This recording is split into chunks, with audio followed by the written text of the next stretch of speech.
Bhopal, Sanjay is from Bhopal. And that is interesting, Raja Kishore. You're from India. Which part? Which part of India?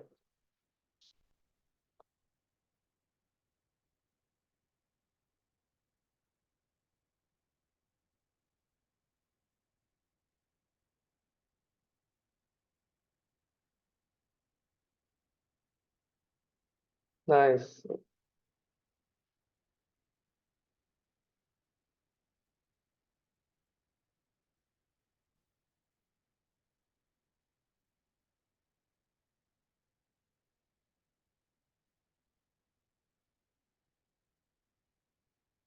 Also, tell me briefly about your experience, whether you're new to SOC or experienced already in SOC operations.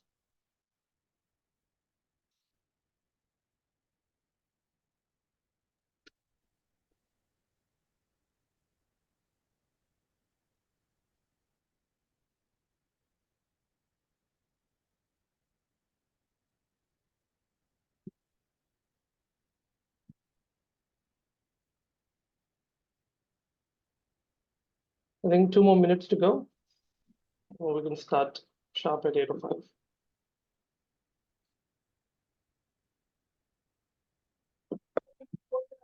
Hi, Shadab. Good morning. Good morning, Javed.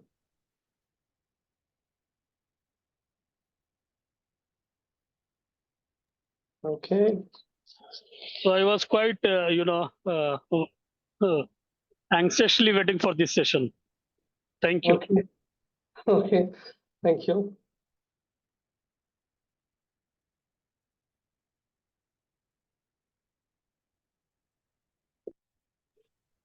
Completed my night shift, returning back to home, but still I joined from the phone. Let us see how long I be connected.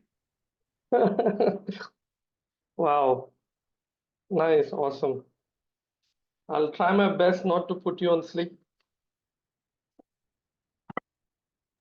No, not But at all. It won't happen. Sentinel is such a topic. awesome. Awesome. Nice. Corey says he's new to SOC but have years of experience in Windows Server. Fantastic. Very nice. So we have a mix of, I think, people with SOC background, people who are having experience in IT but not particularly in Sentinel. I think folks who are having experience in SOC maybe in a different tool, Splunk, ArcSight, QRadar. So very good to see that we have a mix of, different people with different background.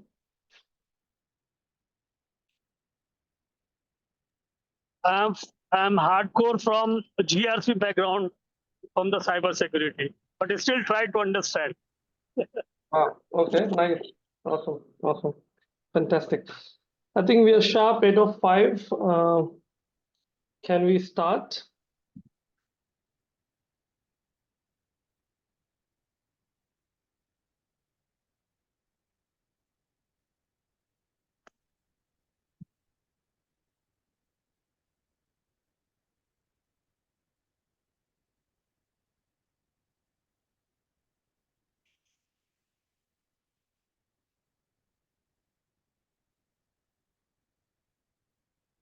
Okay, good morning, everybody.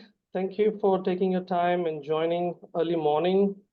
I know it's late evening for Corey, who's joining from US. I'm not sure if there are more folks joining from US, but nevertheless, welcome everybody. I will start by introducing myself so that you know my background and also why you should listen to me. So my name is Shadab Shaikh. I'm a senior security consultant working for one of the top companies in the world. Been in the IT profession for more than 13 years. For the last 5 years, I'm working with Sentinel. And teaching is my passion. I've done a lot of workshop sessions with working professional as well as new, fresh graduates from college. So I do teaching part-time. and I'm a full-time employee working as a senior security consultant. Okay, I come from, I worked in a different role. I started my career as a network support engineer. Then I worked it up to become a system admin, then a level 1, level 2, level 3 engineer, technical lead, and then eventually becoming a cloud security architect. And recently I moved to security consultant role.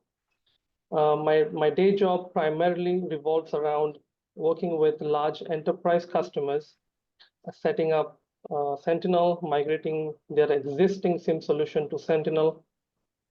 Apart from Sentinel, I work on other Microsoft security products, the entire Defender suite of products, which includes Defender for Endpoint, Defender for Cloud App, Defender for Cloud, as well as Defender for Identity. I also have hands-on experience on Microsoft Purview and Entra ID. Okay.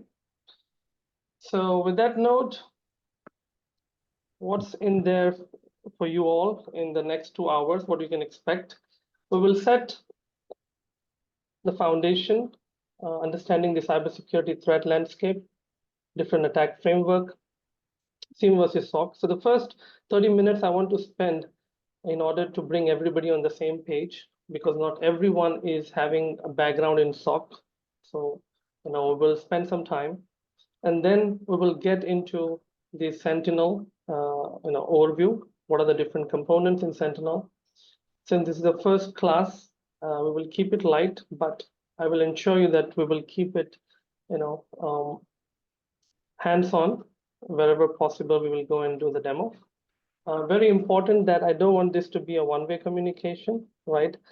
So please ask questions, relevant questions. Just stop me there and there. If something you do not follow or understand, raise your hand or put it in a comment saying that, can you just repeat that section, right? I'll be happy to do that. We do have special time after the session to take your questions, but something is relevant in the slide or when I'm giving a demo, please ask me there in there so that I can clarify.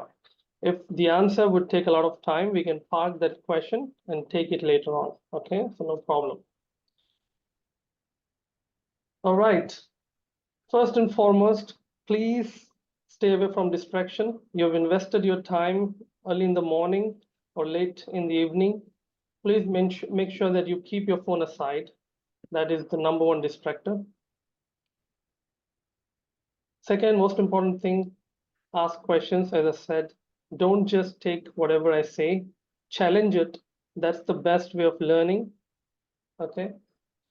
And only take important notes for something that you want to further explore after the session, right? But don't keep on writing or getting distracted with the notes. All the information that I'm going to cover is readily available, right? The most important part is to make you understand where Sentinel fits in, right? Once you get into the self-learning mode, you can easily explore and gain more knowledge. Okay. Okay, so one of the common question that I want to understand from all of you is why Sentinel, right? Why do you want to learn Sentinel? I think Javed started off saying that Sentinel is a great product, but what is your motivation to learn Sentinel? Put it in chat. You can come off mute, no problem. Another important thing is there's no such thing as silly question. So as an adult, we have this tendency of, people will judge me if I ask this question, etc., etc. This is a safe zone. I'm not here to judge anybody. We all have our strengths and weaknesses. So please ask questions and, make this an interactive session. Okay, what is your motivation to learn Sentinel? You can put it in chat. You can come off mute. Go. Javed here. Okay. The more and most important part for curious for the Sentinel is that though the other SIEM tools are the leader in the market, but still Microsoft Sentinel has a broader platform, more visibilities, and more customizations, and they have more flexibilities that intended us to understand what best from the other SIEM we can do. Fantastic. Okay, awesome. Nice, nice. Anybody else in the chat?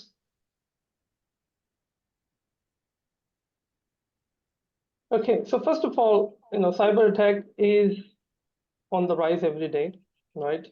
So there are around 2,200 cyber attacks per day. Okay, and if you multiply that, it comes to around 8 lakh attacks each year. I think there's somebody who is okay, so around 8 lakh attacks each year, right? And there's already a shortage of cybersecurity professionals, right? And when I say shortage, I'm talking about skillful cybersecurity professionals.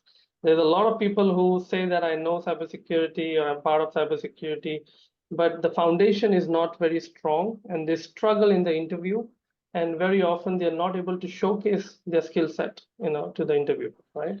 So there is a lot of people, there's a lot of demand, but unfortunately, skilled professionals are missing. And that's the reason, companies are always hunting for valuable professionals, right? Who really have the skill set.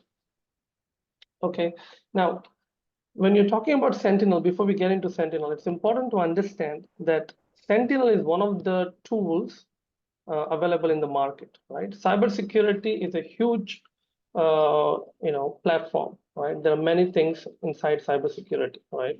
I think one of the attendees said that he's from the GRC background, right, which is governance, risk, and compliance background, right? Then there is different, pillars in cybersecurity, right? Now, cybersecurity is also a very growing, I would say, industry. And just to give you an estimate, it is predicted by statistics that cybersecurity industry will grow to $23.3 trillion, right? That's the level of growth that you can see, right? Including cyber attacks, the cost to the company, the average cost to the company is $5 million, right? So investing in cybersecurity, learning Microsoft Sentinel is your first step, probably second, third step, but it's not the ultimate step. Merely learning Sentinel will not give you superpower to fight sophisticated attacks, right? You need to learn a lot of things that integrate with Microsoft Sentinel, right? So I want to set a realistic perspective here so that you're not just focusing on one product, okay? So if you really want to be employable, if you really want to scale and attract employers, it is important to note that you need to learn Sentinel. Along with Sentinel, you have to learn other components as well, which I will highlight in the session. Okay, so the gist of this whole discussion is that cybersecurity is a journey. It's not a race. Okay, and it's a good first step that you have taken to learn Microsoft Sentinel. Okay. Another good news. A lot of people still believe that Sentinel is still catching up, but that's not the case. I started working with Sentinel from 2019, and I've seen it grow exponentially, a lot of features being added, but it is also vetted by the industry, right? So Gartner releases this magic quadrant, right? And as you can see here, Microsoft is the leader in the SIEM solution, okay, along with Splunk. So it's not just that Sentinel is a product, it's a product that is,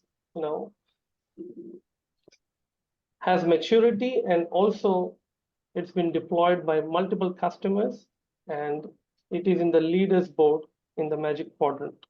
Okay, so another positive for you to invest your time in learning Microsoft Sentinel.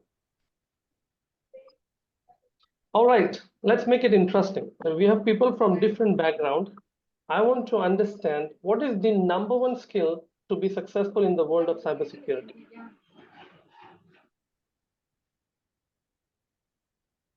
Whoever gets this right will get this course for free. Just kidding.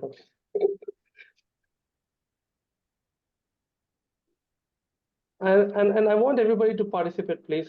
Put it in chat. There's nothing, nobody's judging you, right? What do you believe? What is the number one skill to be successful in cybersecurity? Yes, sir. Out of that. Sushmita?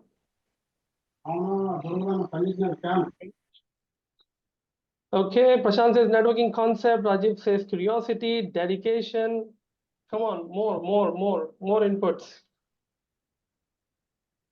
Especially from people who are experienced in SOC.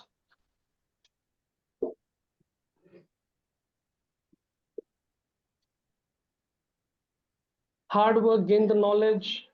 Okay, fantastic. Some more inputs, please. What is the number one skill to be successful in the world of cybersecurity? Learning skills and logical thinking, incident management. Awesome, all good. There's nothing right or wrong. I think it's just a matter of perspective.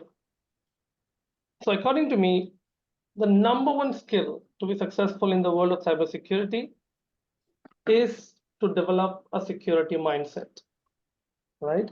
And anything that you're putting it in the chat is all correct, all that is required.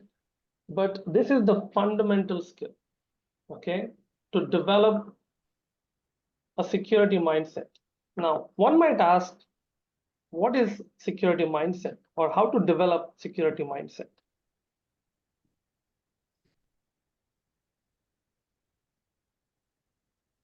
Okay, so in order to develop a security mindset, the hash number one thing that you should start thinking in those lines is to think like an attacker, right? You cannot protect from an attacker if you don't know how the attacker really works. If you don't know your enemy, how are you going to protect? Okay, so you should know the strengths and weakness of the attacker, right? What do they do? What works for them? And what they don't do, etc. Right? So using that knowledge, you can create a cyber resilient environment for any customer. That is your primary job, right?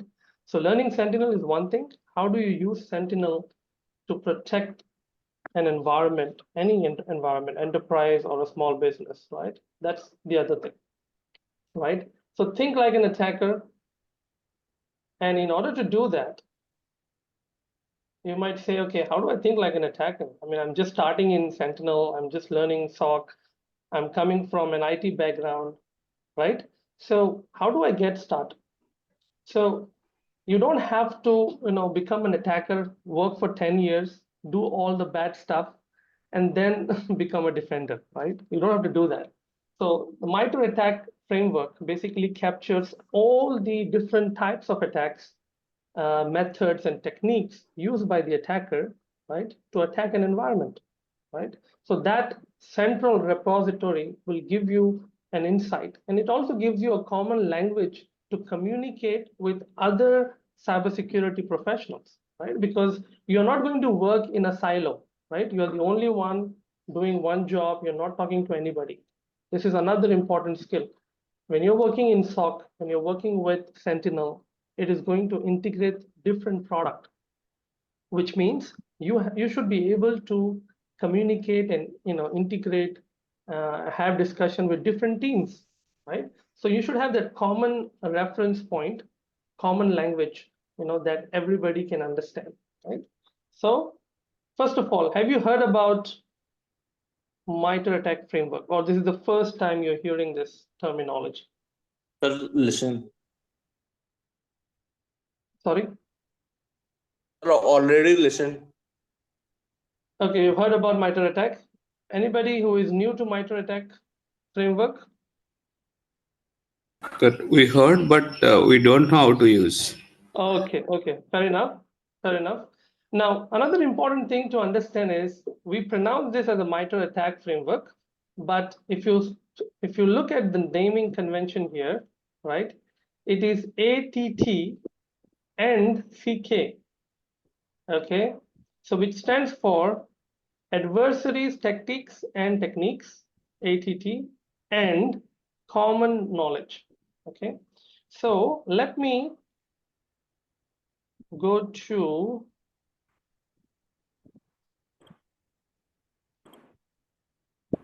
and practically show you Mitre. This is important, okay? And this is the reason I'm covering this.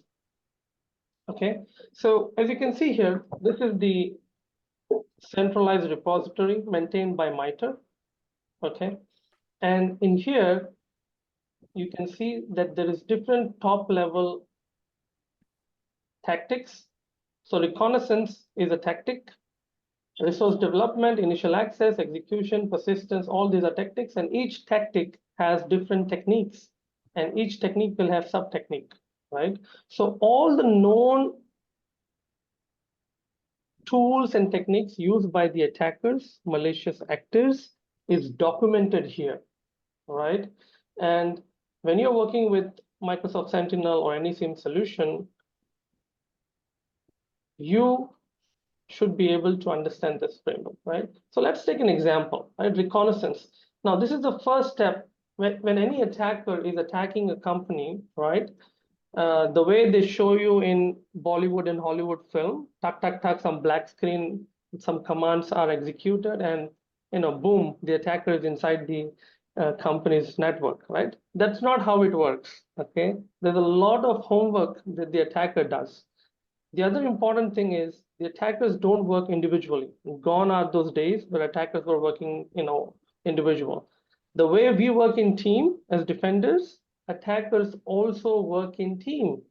Okay, so they have different specialists doing different job, different things, right? And the first step towards any malicious attack, cyber attack, is reconnaissance, wherein you actively or passively scan the target environment, right? So suppose you want to target XYZ company, you will gather information which is publicly available, okay, where the domain is hosted, go to the LinkedIn profile, see all the people working in that company, right? Send a phishing email to that, one of the users in that company, right? So that's how they gather information, right? So that's the first step. Once they gather information, they try to get initial access in the organization, right? So that's all the different types of initial access is captured in here, right? For example, phishing is a very well-known technique. Okay, wherein if I click on phishing, it tells me this technique is used by different threat groups. These are not names, mere names. Axiom, Hickit, or Royal. These are actual threat groups working in a group, a group of individuals, known, identified by security researchers, right? And they document what activities they perform, right? What are the different mitigations, detection, methodology, right? And if I click on any of these, so for example, I'm interested to see what Axiom has done, right? So these are the different techniques they use to, and phishing is one of the technique used, right? And these are the different softwares they're using to attack an organization, right? So think of Mitre attack as your, centralized repository to understand all the different types of attack that is carried out by the attacker. Now, using this information, you can create your, protection layer, detection layer for any organization, and also test. There is a concept of penetration testing, wherein good people, we call it white hat hackers, are paid to attack and simulate an attack for an organization, right? So that they can identify the weaknesses.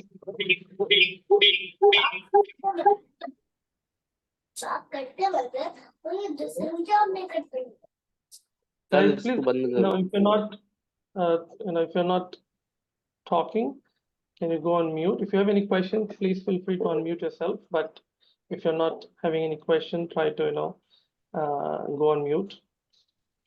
Okay, perfect. So as part of the penetration testing process, you are paid to simulate a malicious actor, right? And then it will tell you what are the weaknesses they have identified, and they work with the defenders or the blue team members, to further fine tune their configuration, in the organization, right?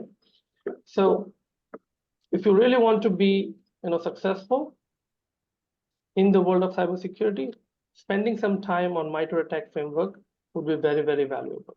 Okay, because that will, give you the thought process, how attackers are thinking, what are the tools and techniques they're using to attack an organization. Okay, that being said, let's move on. Does this make sense? So far, so good, guys? You can type in chat if it makes sense. Yes, no.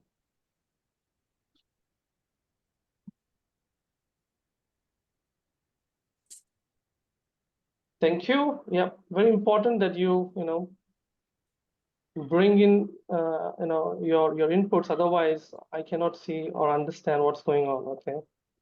Okay. Now that we know how do we develop a security mindset, again, it's not going to be developed in a day. It's going to take time, which is fine. But you should know where to go and how do you start, learning about the attackers' motives and the tools and techniques they're using. Okay. Now, the second fundamental question is, what should be our strategy to protect organization from malicious actors? What do we do? Right? So now that we know how the attackers are thinking and what tools they're using, shall we start with any particular information and start working on it, protecting the organization? Okay, hey, this is something that I found in Mitre attack. Let me go and check in the organization randomly, or you should do it in a systematic way. Common sense says that there should be a systematic way of approaching cybersecurity, right? As defenders, correct? So what is that systematic way? Do you guys know any framework that comes to your mind? So imagine, okay, hypothetically, everyone in this call is a security architect. Okay, I'm promoting everybody. You all are security architect. Okay, and you're getting say 50 lakhs per annum salary in India, and maybe 100K, per year in dollars if you're in US, right? And the head of the company, the CEO, comes and tells you, you're responsible to secure my organization. Here we go. You've got the designation, you've got the dream job, you've got the dream salary, everything. Now, how do you get started? What is the first thing you're going to do? It's a big responsibility. The overall security of the company is now in your hands, right? Imagine, wear that hat and get a bigger picture first before we get into Sentinel. Sentinel is one component in the overall cybersecurity strategy, right? So you should know the big picture, right? So if you're a security architect responsible for securing a company entirely, how would you start? Corey, very, very, very good point. Learn the company inside out. You should know the business, right? What business the company does, right? What is the market the company operates, right? So you'll spend some time to understand, right? What next?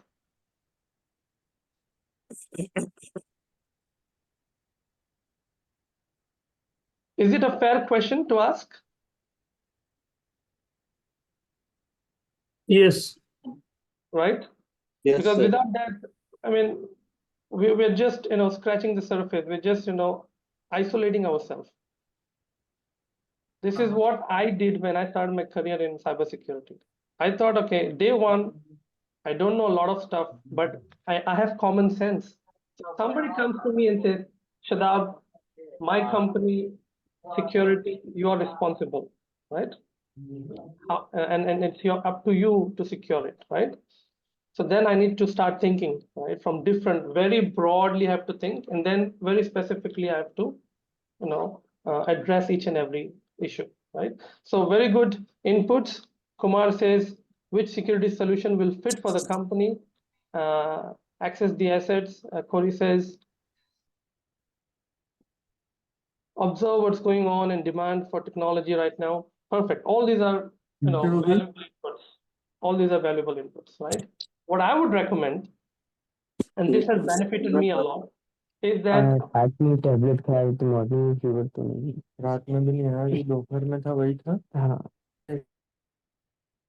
okay, so what I recommend is that you start with a well-known, because this is not a question which is a new question. Somebody 20, 30, maybe 50 years when right from the internet era started, right? Somebody must have thought about it, right? And a lot of great minds came to basically give me a second. I don't know, somebody did this.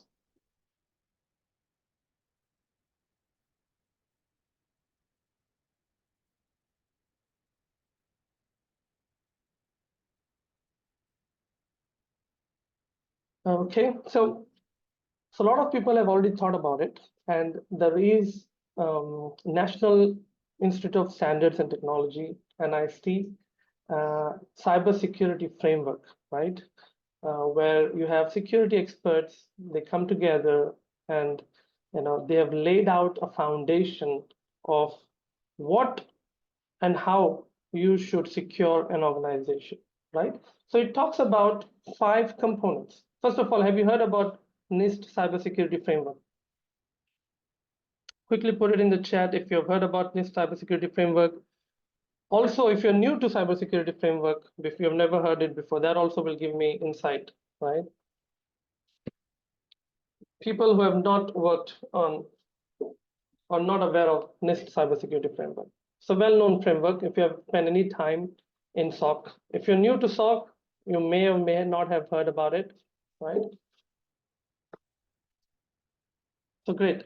So I'll just spend some time here. So first step is to identify, right? So as Corey said, right, identify the business, identify the asset. Now, when you're talking about securing an organization, you will identify all the assets, the value of the asset, and what are the different attack surfaces and weaknesses in the organization, right?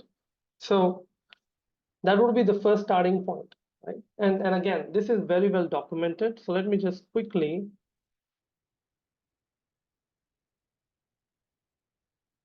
take you to the NIST cybersecurity framework very, very briefly so that folks who are new can relate to this.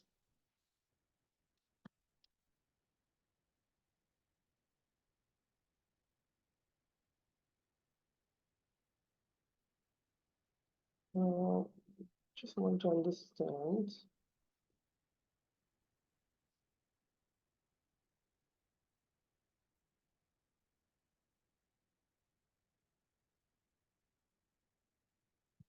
Okay, so NIST cybersecurity framework.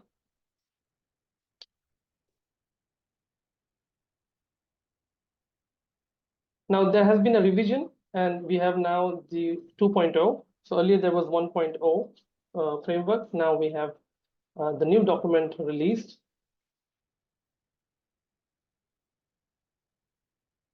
And if you click on this read document, very briefly, I'm not going to spend a lot of time,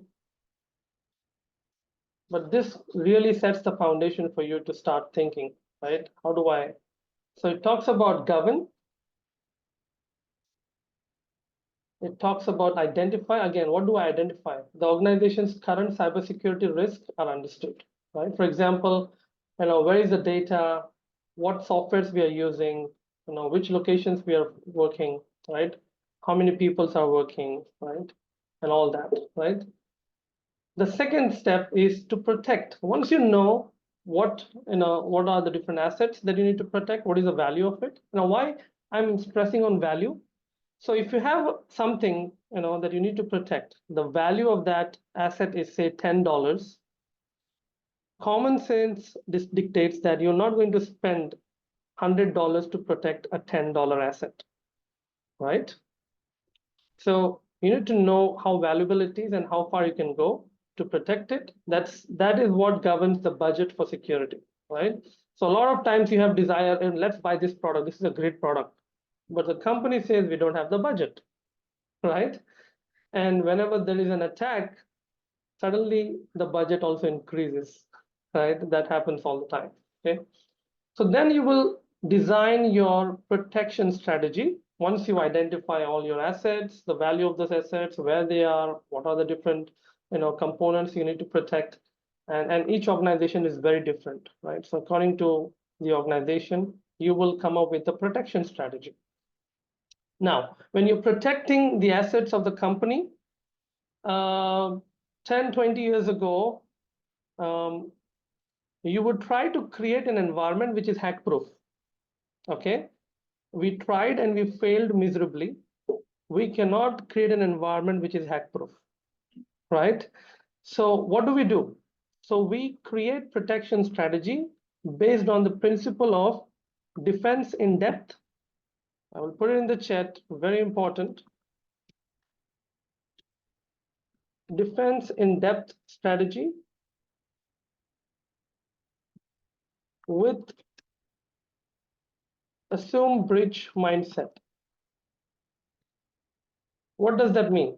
So when you're creating a protection strategy for the company, you will layer your security approach. So you'll not have one security product that will do everything, right? Earlier, like 20 years ago, you would be focusing more on servers, protecting servers, and firewall, right? Because that was the entry point for somebody from outside to get into your organization, right? That strategy is not going to work in the modern,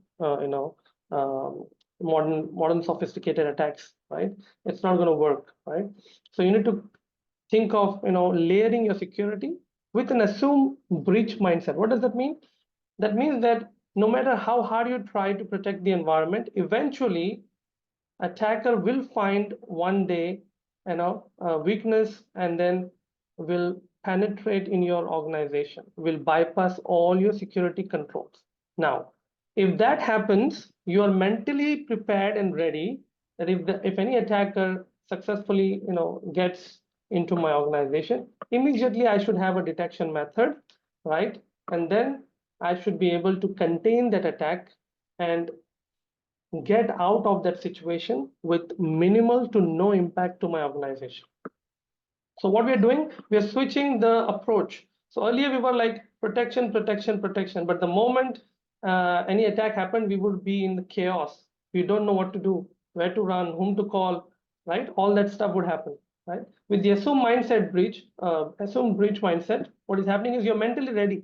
So if there is an attack, I know, we have a defense mechanism. We have Microsoft Sentinel. We have some other product in place which will detect, and then we have response mechanism. So if I see an attack, I will get an incident, I know exactly what to do, how do I respond to that incident, and also recover from that incident, right? So that holistically covers your strategy as a defenders, right? To protect the environment. Does it make sense? Yes, no, in the chat, if you have a different opinion. And this is adopted by major security companies, right? Including Microsoft, Cisco, IBM, right? All the big players, Palo Alto, CrowdStrike.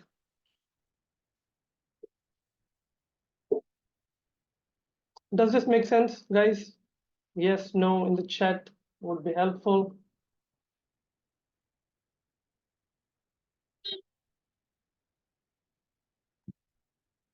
Okay, very quickly.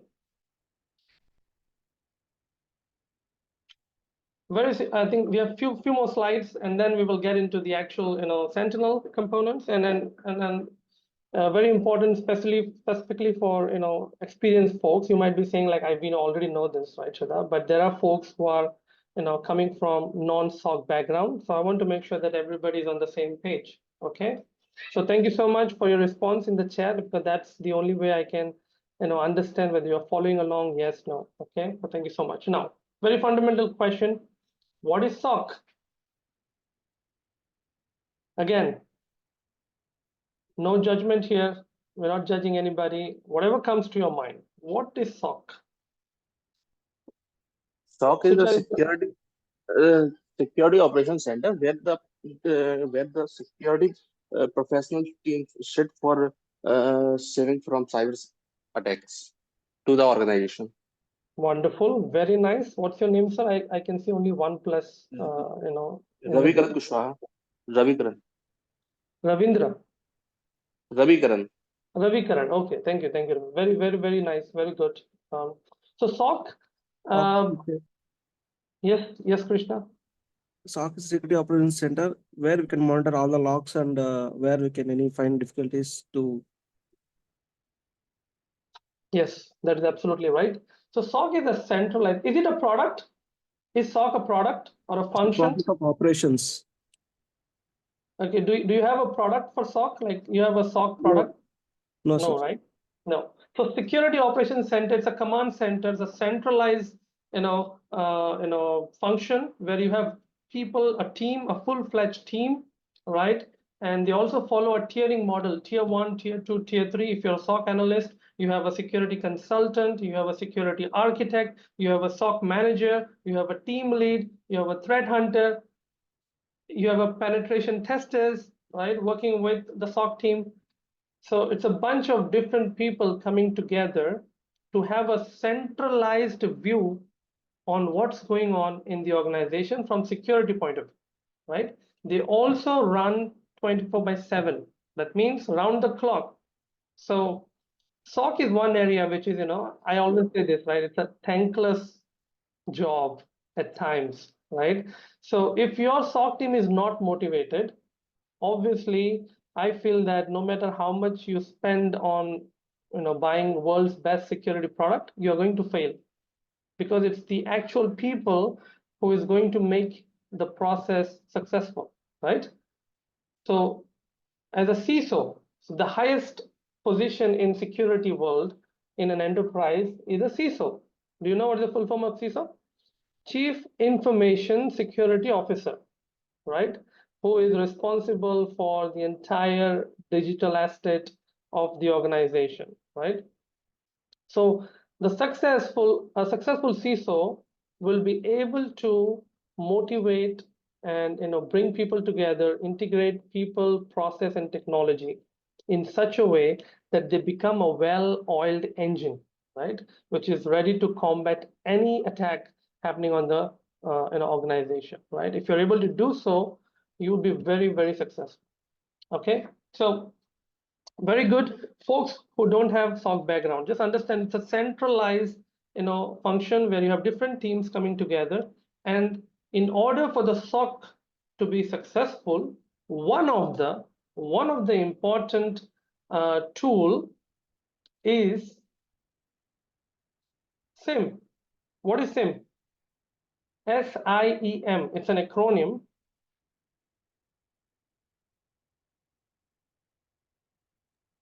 Security Information Event Management.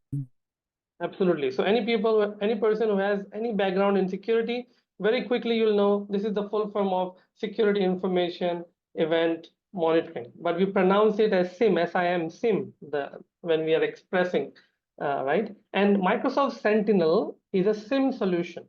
Okay, is one of the SIM solution in the market, along with Splunk, QRadar, and other topics, right? Now, what does SIM do? So SIM is a product, right, which basically is a solution product which helps organization, first of all, to collect information, right, from all the different products, security products, right? That's the first step, right? And then once you collect the data, you analyze the data, and then accordingly, you will create your strategy to respond to that, analyzed data, right? So a SIM is the center of a SOC, right? So a good SIM solution, right, will be the center of your overall SOC process. Okay, so when you're learning Sentinel, you are learning the SIEM solution, right? And you are going to be part of a SOC team ultimately, right? Now you can choose to become an analyst, consultant, architect, depending on your interest and your background. As I said, merely learning Sentinel will not make you employable. You need to be, having fundamentals of IT and other components. What are the different components that integrates with Sentinel? All that information is important. Okay. Fantastic. So now we have the background. Don't get overwhelmed with this slide. This is just to make you understand, give you a bigger picture that SIM is one component of the overall SOC. So this is a SOC, a typical SOC, modern SOC, I would call it, not traditional SOC, modern SOC architecture. A brief overview, right? At the center of it, you have, analysts and hunters. We'll talk about it, right? Now, these analysts and hunters, threat hunters, they primarily work with a SIM solution, right? Now, the modern SIM solutions have a lot of capabilities. There is artificial intelligence, machine learning baked into it. You can, store petabytes and terabytes of data, at scale without any problem, right? When you have a SIM solution, you will also have a case management solution, right? Like ServiceNow or Jira, right? Ticketing tool. You will have automation here. What does SOAR stands for? SOAR. Augmented reality. Security orchestration and automated response. Absolutely, very good, Adi. So security orchestration and automated response. So, whenever there is an incident based on your SIM solution, one option is you can review that incident and manually take steps. Okay, this user is compromised. Okay, I go to the identity provider, Azure AD or Okta or on-prem Active Directory. I search for that user, I disable the user. This is manual activity, right? Somebody has to do it. You can automate this entire process that whenever there is an incident and a user is compromised, a script will be executed, a workflow would be executed that will actually search for that user from the incident and disable that user.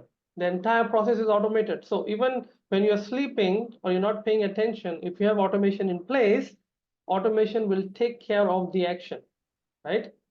So that's a value which is now no more a optional thing. Every organization should have some SOAR capability. Then we have extended detection and response. This is another acronym used nowadays by every organization. We want an XDR consultant, XDR, right? What does it mean? Extended detection and response. Now, earlier, you would have different security products which are disintegrated, right? Individual product, you had antivirus, you had firewall, you had web firewall, right? A WAF, you had DDoS protection layers, right? So these products were disintegrated, right? Now more and more companies, specifically Microsoft, Palo Alto, CrowdStrike, right? These are top 5 companies, 5 companies, which basically are integrating. They're creating different products, and all of these products they integrate. Okay. Now, what is the value of integration? They can share the signal, and I'll talk about this in the upcoming slide. But just be aware that extended detection and response is a mechanism of integrating different components, right? And the components are mentioned here. So you have network security. That's one of the components. Infrastructure and applications, OT and IoT, operation technology for manufacturing organization, identity and access management, applications, information and data, right? And each of this layer, you need a protection. You want to protect network, yes or no, right? You want to protect your infrastructure. You want to protect your identity and access management. You want to protect your endpoint and mobile devices. You want to protect your application. So each of this layer you want to protect as a security architect, as a CISO, and each of this protection layer should be able to integrate with each other and ultimately send signals to the centralized SIM solution, right? And so raw data is your fundamental baseline, right? For a SIM to be successful, you will have raw data, right? Coming from all these different products. Then you will have, you will work on it by creating analytics, right? So each SIM solution has a way to define and correlate the events that is getting generated. We'll talk more about this, right?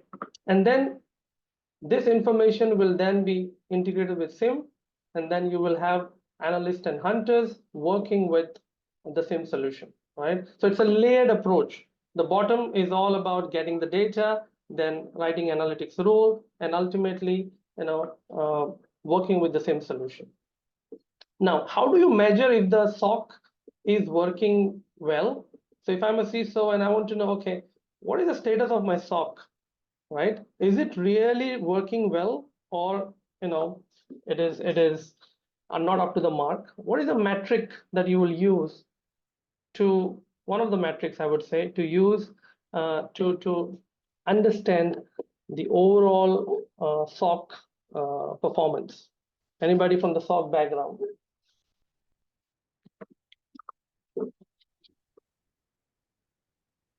So you have your SOC set up, you have your SIEM solution deployed, everything is there, but how do you measure whether that SOC is actually working as expected? Based on the logs received, XDR performed, rules created, remediation, closure, and stopping them before the damage. Excellent, Javed. All that is, all are the components, different parts of the SOC process. But how do we know if all of this that you've mentioned is actually working as expected? Okay, so in the world of SOC, you have two metrics, that becomes the foundation. Okay, and I want you to note this. The first metric is called mean time to Mean time to recover. mean time to acknowledge an incident, right? So whenever there is an incident in your SOC, so imagine that there's an incident created right now, right? Real time monitoring. Sorry. The real time. Yeah. So imagine that there's an incident created right now, right? Based on the raw data that you have collected and the analytics you performed. The moment that incident is created, how much time the SOC analyst would take to pick up that incident? So imagine you have an organization, it's a very large organization, you have a SOC team set up, everything is in place, and an incident is created or generated by a certain activity in the organization. And a SOC analyst, the medium time or the average time is, say for example, 1 day. So today the incident took place because there's like thousands of incidents. The average time for an analyst to pick up an incident is, say, 1 day. Is it acceptable? Not at all.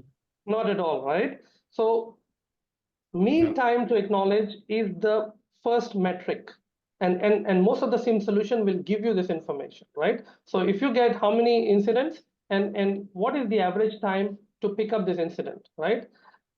So it should be less than an hour, right? And depending on how good you are. So if your company is getting a mean time to acknowledge, say, they're brought down to 10 to 15 minutes, within 10 to 15 minutes, somebody will pick up. That means you have a very good, team in place, which is, very, very vigilant. Okay, that's one of the metric. Now imagine the incident that has been picked up by the analyst takes 15 days to remediate or 8 days to remediate, right? So the average time is 8 days. Is it acceptable? This also not at all. Right? This is also not acceptable because 8 days. So 8 days is the time. Yes, Santosh, sorry. ये रहे मुख्य नतीजे. 8 days is the time which you're giving to the attacker. If it's a real incident, right, and you picked up and you cannot figure it out because XYZ reason, the logic was not good, the data you're not able to correlate, and this was the traditional challenges with the SOC, and we'll talk about this in the subsequent slide, right? So every minute that you delay to remediate the incident, if it's a true incident, you are giving time to the attacker. So very important. So two metrics, mean time to acknowledge and mean time to remediate, right, will be used to identify if the SOC is working, as expected, right? So if you have like a very, very, marginal or minimal time, and you have your MTTA and MTTR is, very short, that signifies that your SOC process is, good. Okay, now it could be false.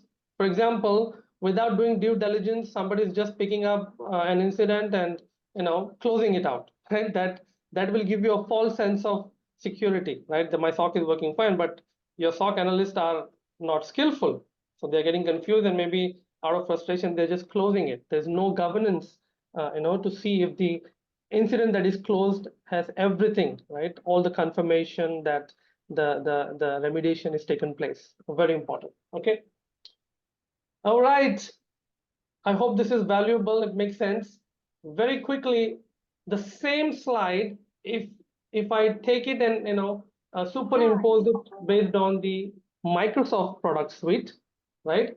Microsoft has a plethora of products in security, right? It is one of the leaders now in major areas, right? So you will have different raw data coming from Fortinet firewall, Zscaler, CyberArk. That's the security and network side. Infrastructure and application, you have Java, AWS, PHP, .NET application, right? You have identity and access management, endpoint and mobile, right? All these are now filled, okay? So all the raw data can come from any of this component. Then you will perform analytics. And this is the Microsoft XDR. Microsoft is not the only vendor. The XDR is provided by Sentinel One, another company, CrowdStrike, Palo Alto, Cisco, right? So all of them have different components. So they cover all these areas. So they will have some product covering, a specific area, right? So for example, Defender for Cloud is a Microsoft solution that covers the entire infrastructure of Azure, right? Whether it's an application, PaaS, and then other components running in cloud. Then you have Defender for IoT and OT, right? Operational technology, right? Which are firmwares or PLC, programmable logic controller. All the robots that you see in manufacturing unit, right? They use something known as OT, right? They have connectivity. They have a PLC code running, which is Linux based, right? And those are also attacked by the attackers, right? Identity and access management, you have Azure AD, Okta, Oracle, SailPoint, right? Similarly, you have business application. So Microsoft has different Defender products, right, to cover different components. Okay.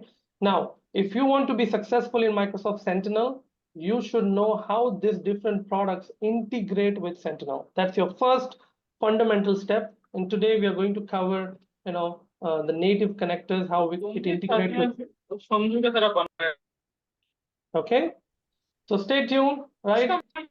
You will have any questions? Sorry. Okay, so you have the classic SIEM. So a lot of real companies, right? There's not a company which is running for last 30 years without a SIEM. So in the real world, when you learn Microsoft Sentinel and you go in front of a customer with that skill, you will be, working with a customer that already has a SIEM solution, traditional SIEM solution, on-prem SIEM solution, right? ArcSight, QRadar, Splunk. Now, most of these have updated. They have a cloud-based SIEM solution as well, but maybe the customer is still using the classic SIEM solution, right? So one of the tasks for you would be to bring or integrate the classic SIEM with Microsoft Sentinel. Okay, so that's the Microsoft Sentinel, which is integrating data from different components, including Microsoft Defender products, and also the classic SIEM solution. As an analyst, you need to have a holistic view, right?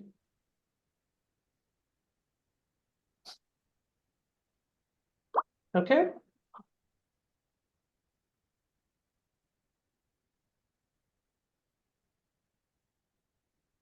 All righty, very important note. Okay, so we have covered a lot of grounds, right? We started with understanding the cybersecurity threat landscape. We discussed about the #1 skill to be developed, whether you're a SOC, already working in SOC or new to SOC, to develop a security mindset. How do we do it? One of the starting point would be using Mitre attack framework.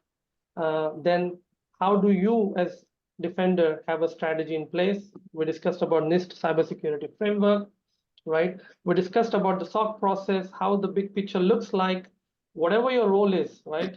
You're a SOC analyst, whatever, right? You need to know the big picture, right? Now, very important note, coming to Microsoft Sentinel. Microsoft Sentinel is a service built on Microsoft Azure platform.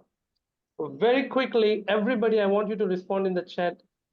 How many of you already know Azure platform, Microsoft Azure cloud platform?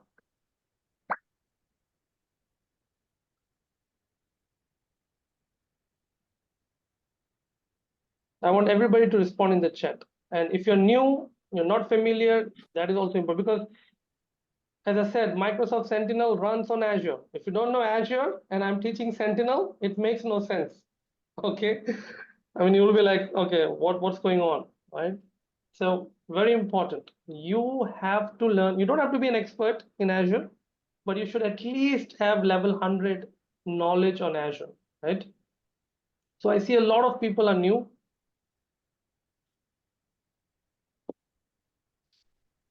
Which is totally fine. I will cover some of the very fundamental basics, but in the subsequent sessions, we will go much deeper, okay?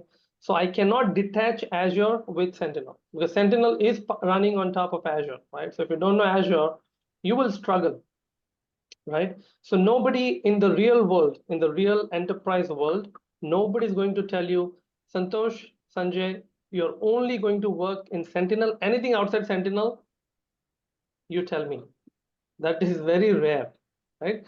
So you should know how authentication happens. You should know how do I, give restricted access. Now, you might not be directly responsible for all that. In a typical enterprise environment, you have dedicated team, which is a good news. The bad news is your learning curve reduces, right? If you don't have that holistic view, right? So you should know how to do it. It's a different thing whether the company allows you to do or not. Okay, very often I see my friends, I used to take an interview as a technical lead, from large corporation, HCL, Infosys, people, working at level 1 engineers, right? And whenever I used to take interviews, they would struggle, all right? Why? Because they were only doing one thing in that large enterprise, they're working with a large customer, but their job was to do only user management, password reset, create new user, that's it. Right? So they're working for 2 years, 3 years, 4 years, but they're not building skills. Okay, so very important. So you should have at least level 100 knowledge on Azure, non-negotiable. To interrupt in between. Yep. So, friends who are on this call, if they have gone through the previous session of Sulabh, so this is what the strategy which Sulabh also follows. Before we proceed with any of the learning, it tries to give at least a background and an overview that how the things are on top of which technologies or things. The same approach you are following, that is a very good, and thank you very much, and sorry for interruption. No, that's totally fine. I think the input, I was like worried. People would say, why is wasting time? Let's jump into Sentinel. Is not showing Sentinel. That thought can come in your mind. But I wanted to set the foundation because without strong foundation, right, you will not be able to build taller buildings, right? So the stronger the foundation, the taller the building. So thank you so much for that input, Javed. All right, very high level. Let's demystify Microsoft Cloud. So Microsoft Cloud has 3 services, right? And very famous one is what? Microsoft Azure. Everybody knows, right? Or at least heard about it, right? But actually, technically, Microsoft has 3 different services on cloud, right? One is Microsoft Azure, okay? Then we have Microsoft 365, and then you have Dynamics 365. All 3 are cloud services of Microsoft, right? The background or the backend engine might be using the underlying Azure, but they are segregated, separate. So Microsoft Azure is a separate infrastructure. Microsoft Office 365 is also separate and segregated. And then you have Dynamics 365. Do you know the difference between the 3? Anybody?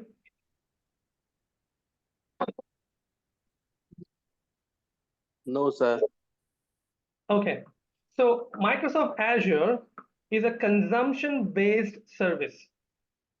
Okay, what does that mean? So if I want to use Microsoft Azure, right, I need to subscribe. I need to have a subscription, right? So anytime you as a company wants to start your journey in Microsoft Cloud, you need a tenant. A tenant will be a unique identity for you, so that you can uniquely identify, and Microsoft can identify you as a customer, right? Similarly, for example, in our house, in our home, right, we have electricity, right? We are not owning the electricity. We are subscribing to the electricity, right? And your meter box will have a unique electricity bill number or an identification number. And based on the usage, you are charged every month, correct? Same concept is applied here. So Microsoft, if I want to get started with Azure, I need to have an Azure directory. This is the identity layer. So I need to log in, right, to access the service. So Azure Active Directory is the identity provider, right? So your username and password, it will authenticate, it will allow you to log in, right? So every unique tenant has a dedicated single Azure Active Directory, right? Your tenant will have a unique identifier, right? So it will be a unique name, some random name, dot on Microsoft.com would be the domain Microsoft would give you, right? Now, generally, companies will have their own custom domain, right? You will not see, Infosys, Microsoft sending you an email with, unique random name dot on Microsoft.com. No, they will have their own domain name. For example, Infosys will have infosys.com, right? If you have, say, CrowdStrike, CrowdStrike.com. So they will have that custom domain name, and they will attach that custom domain name. But when Microsoft gives you the domain name, it will be in this format: unique name.onmicrosoft.com.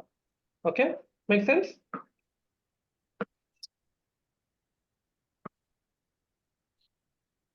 Now, Microsoft Azure is consumption based. Microsoft Office 365, for example, is based on license. Okay, so Microsoft Azure will have subscription. This is where your billing will be attached. Without subscription, I cannot create anything in Azure. So you need to have at least one subscription. You can have more than one subscription. For example, in a typical environment, you have legal department, finance department, and finance department needs to run some application in Microsoft Cloud. So you create a dedicated subscription for finance department. Now, why do you want to do it? You want to segregate and understand how much finance department is using, right? What is the amount that I'm paying on behalf of finance department versus legal department versus HR and so on and so forth. So you have different businesses, and for each business, you might have a separate subscription, right? This is where the billing happens, okay?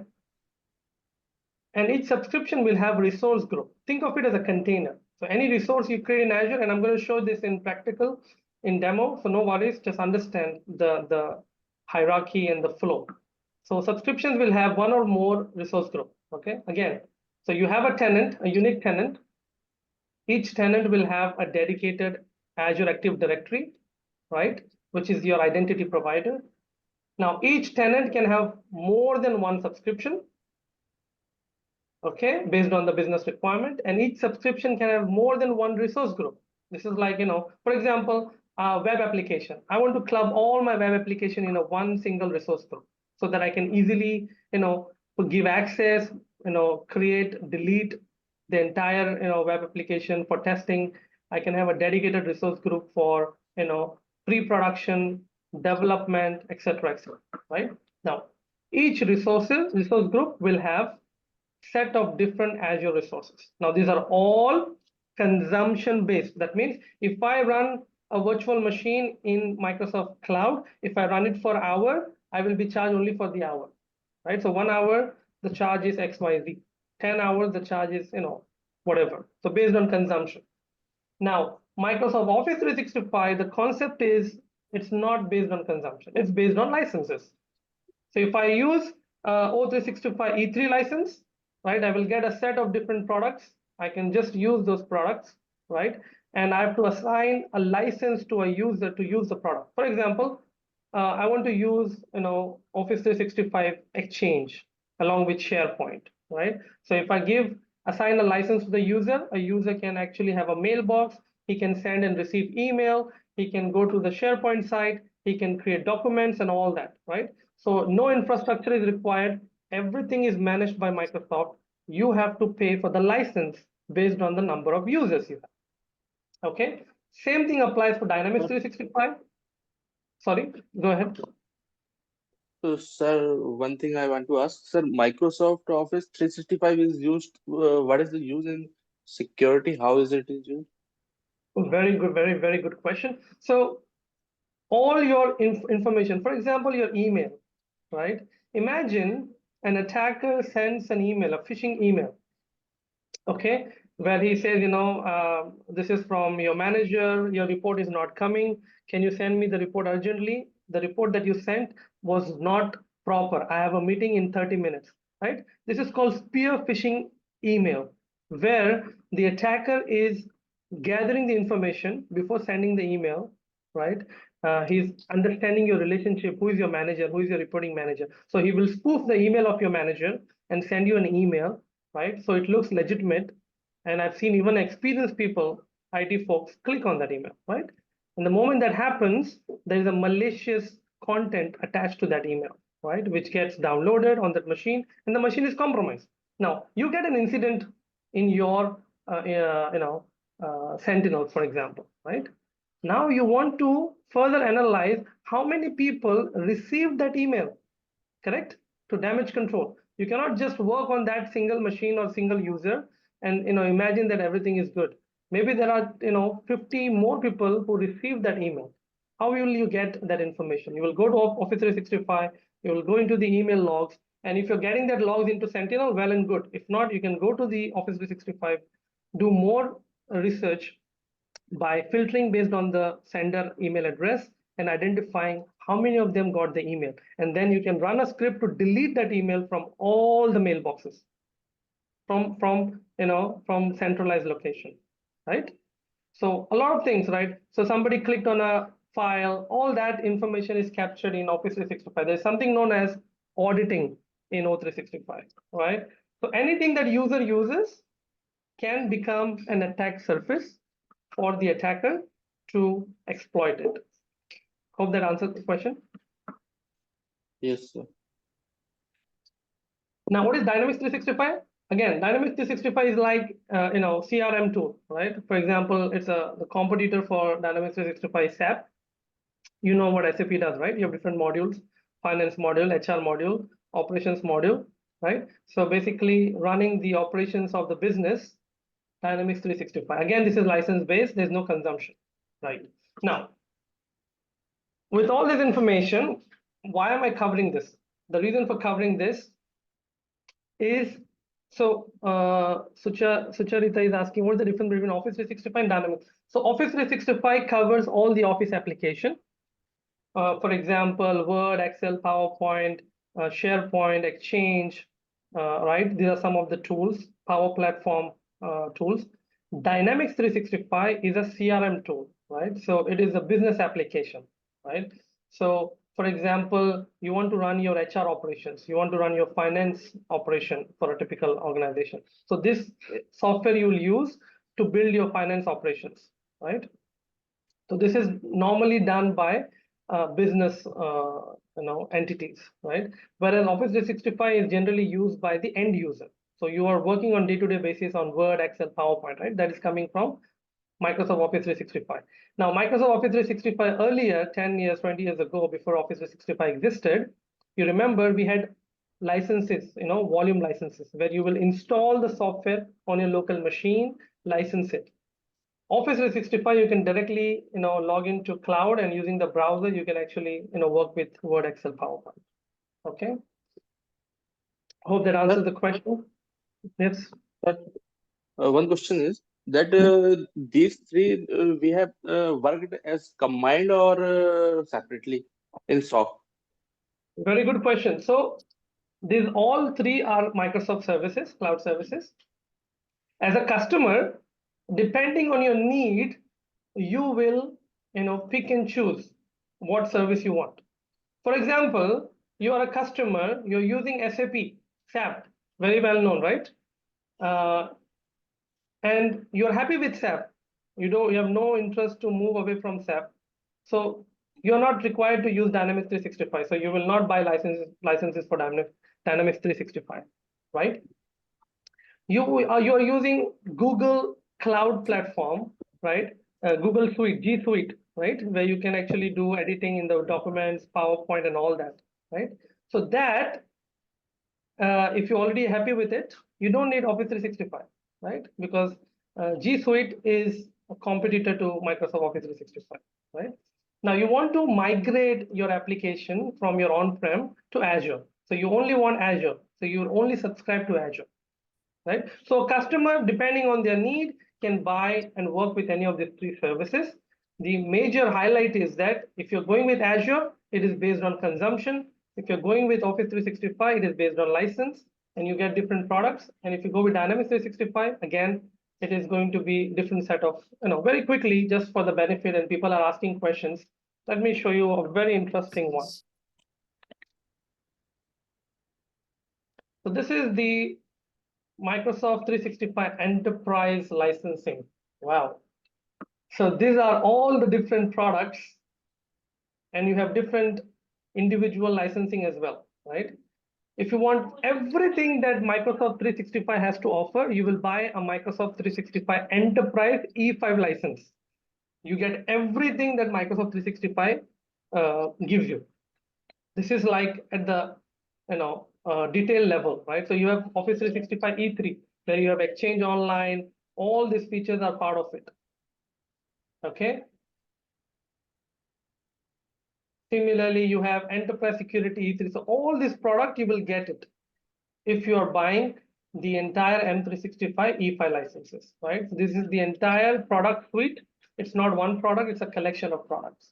Similarly, Dynamics 365 has a collection of products and different license, different cost associated with it.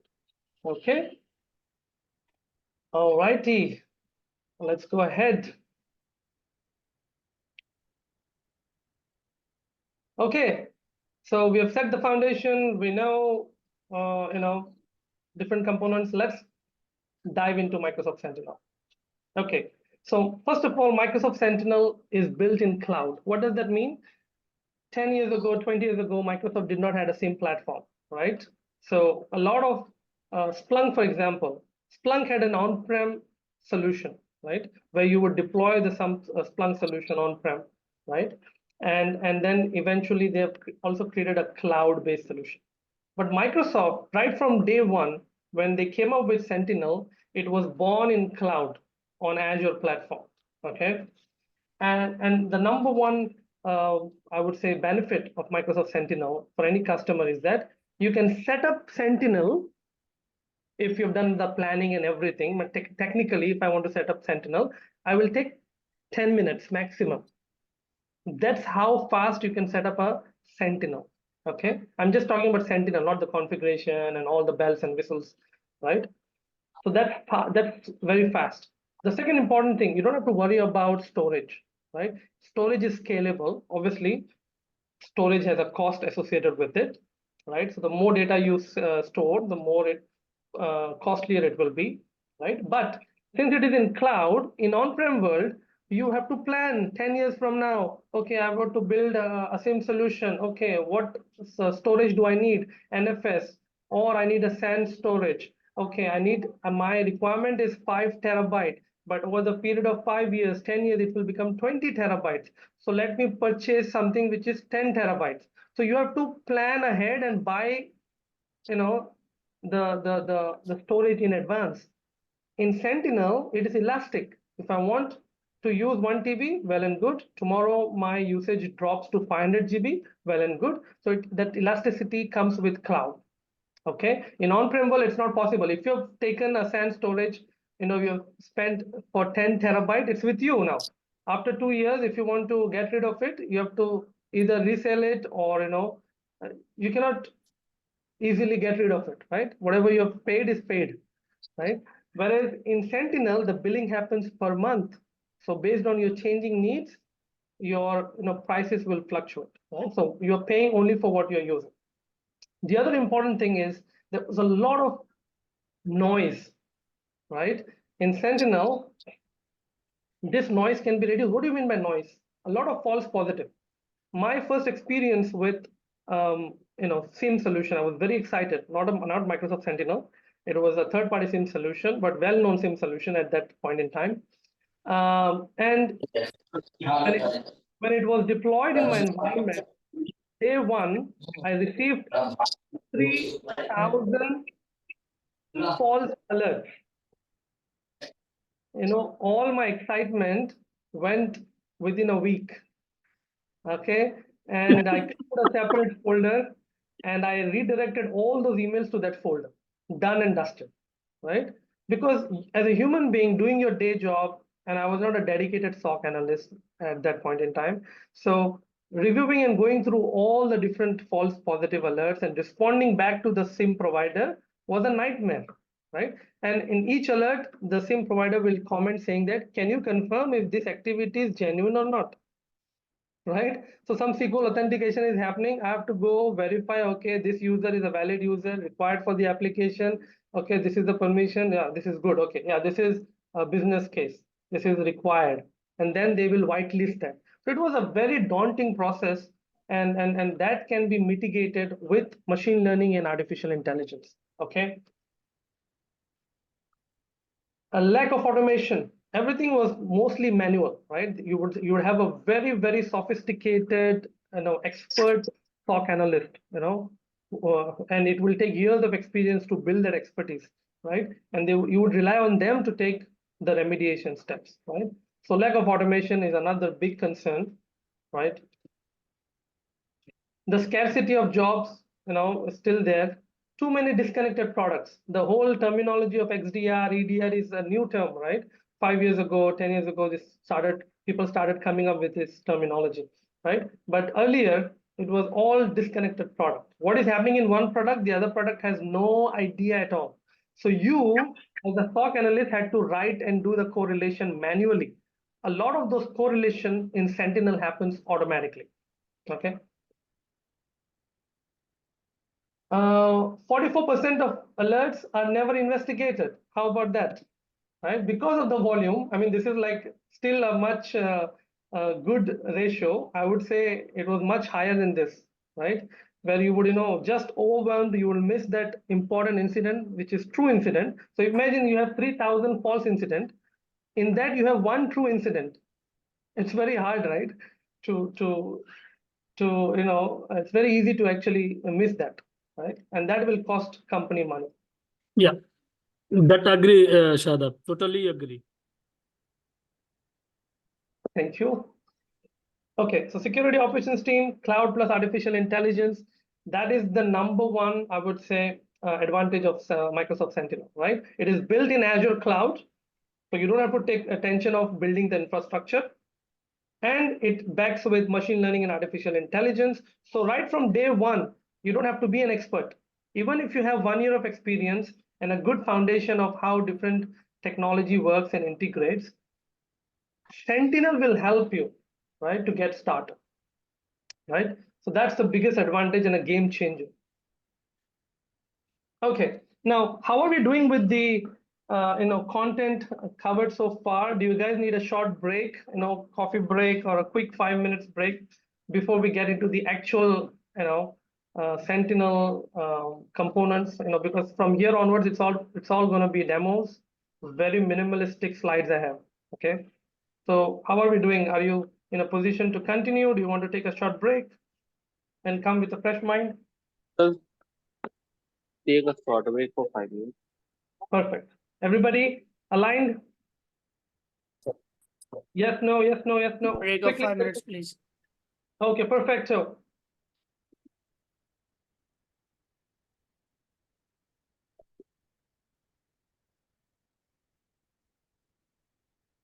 I will set the timer.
Welcome back, team.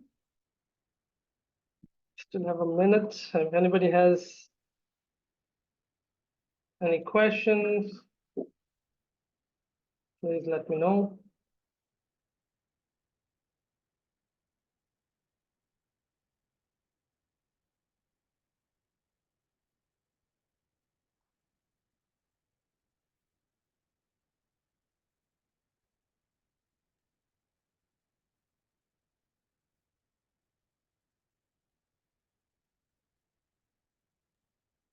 Hi, Shadab. I wanted to know regarding if I want to do Sentinel certificate. So is the Microsoft training, the training which they provide in the Microsoft website, is that enough if I want to go through the certification? See, the certification does not, so certification validates things like, you know the navigation of Sentinel, you know where to do what, you will be able to define what, but it doesn't give you the real world skill set, okay? So certification is good. And I think most of the Microsoft certification is multi-choice, so it's easy to crack. It's not very difficult. There's no hands-on practical lab as such, right?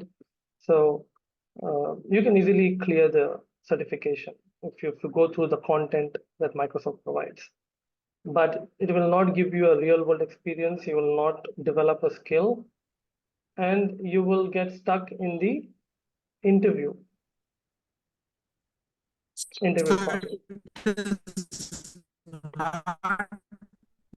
Necessary to showcase that I have questions, that would be enough for the what is this? Microsoft Sentinel. Ideally, it should be, certification plus hands-on experience, right? So the more time you spend, right, the lab, you will develop the skills, and certification will help you to get interview. So there are two-step process. Any employer, so you're selling yourself, any employer who is interested would see, okay, because they don't know you personally, right? If I know you personally, you don't need any certification, any degree. If I've seen your work, if I worked with you, and if I have a job, I know Rajiv is the best guy. I don't need anything. Unfortunately, it's a partnership between two unknown people. You don't know the employer unless you work for him, and the employer doesn't know you. So certification is like an advertisement. See, I've done the input, I've done my due diligence, I've spent time to learn the skill, and I've also certified. The other advantage is employers get the benefit. For example, if you're working for a Microsoft partner, every certification you do and attach, partner gets benefit from Microsoft. So my partner would love to hire a person between two person, both are equally good, but one person is certified, the other one is not. Partner will go with the person who is certified because he has an advantage, right? So you can directly use your certificate and attach and also sell their service is saying that we have all certified engineers. Make sense? All righty, welcome back. Makes Let's get started. Thank you. So just a quick question. Sorry, I was asking regarding the Azure. So basically, do you reckon it's good to have a certification like AZ 104 or 900? Very, very recommended. Yes, of course. Yes, please. Because as I said, when you're working with Sentinel, it's not an isolated product. Okay, so you need to integrate with the cloud ops team, right? Who are day in, day out working with Azure cloud deployment and all that stuff. Okay, and as I said, you might not be directly responsible. At least you should be able to communicate, right? So they will ask you that what do you want? So you should be able to articulate your requirement so that they understand, right? So we shouldn't be putting this in the Yeah, sure. Thank you. Yep. Shadab, sorry to interrupt. No, don't be sorry. Yeah, please go ahead. For a starting, we have a crowd over here on this call or on this session who are very new to this Sentinel or Azure, as you mentioned. So what would be, the starting point for the certification for Azure or the Sentinels and all? If you could just paste in the chat, that would be helpful. Absolutely. So I would recommend 2 starter certification that will cover the foundation for security, Microsoft security as a whole, not just Sentinel, and Azure fundamentals, right? So it is going to be AZ 900 and SC 900. This is a very good starter certification, right? Once you have these 2 certification or the knowledge, if not certification, then you can do AZ 500 and you can do SC 200. So SC 200 is very specific analyst certification in Sentinel, where you need to go in more depth, learning the KQL query, Kusto query language, how to correlate data in Sentinel once you collect the data. So you will spend more time with data correlation and writing detection rule hunting and stuff like that. AZ 500 is a broader certification which will cover a lot of different security components. So you will know how to deploy firewall in Azure, you will work with Defender products, right? So all the Azure security products, you will be very much familiar, and you will have that knowledge, right? So starter certification AZ 900 and SC 900. And if you want to get more knowledge on cloud operations, AZ 104. Again, it's a very broad certification. And also it depends on your timeline. How quickly, how desperate you want to change and get into SOC. Depending on that, right? You can align, right? How much time you want to spend. But again, no shortcuts. If you take time and invest and understand the fundamentals, you will be able to crack the interview. You will be able to get the job done in the real world enterprise organization, right? You will be able to set the rapport with the customer, right? And you will enjoy your work, most importantly, right? When you do not understand the fundamental, what will happen is that you might get a dream job, you might get a dream salary, but you will not enjoy, because every time you get stuck, right? Or you don't know why it is working. It's working, okay, forget it, right? But once you know the fundamentals, you know exactly why it is working, why it is not working. Okay, hope that's helpful for everybody.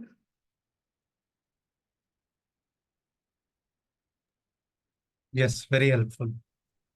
Thank you. Okay, no problem. Chat, where is chat? All righty.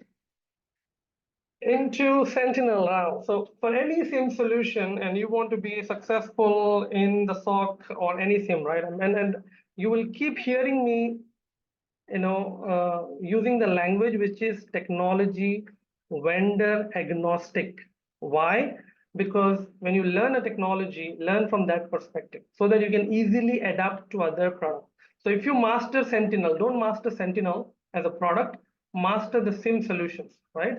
What are the different components? What is the process? So what will happen tomorrow if you want to pick up, if your employer or customer is moving away from Sentinel and it's adopting Splunk, for instance, you will pick up Splunk very easily, right? Having the knowledge of Sentinel, you can pick up Splunk. Having the knowledge of Splunk, you can pick up Sentinel if you have the right mindset and the right foundation, right? So irrespective of whatever you're learning, understand the technology, the underlying common technology, and then you learn product specific features, right? So that way you will become more adaptable and flexible. Okay, so when you're learning EDR, learn EDR from EDR perspective. What are the different components? What qualifies to be an EDR solution? And then Microsoft Defender could be one of the products.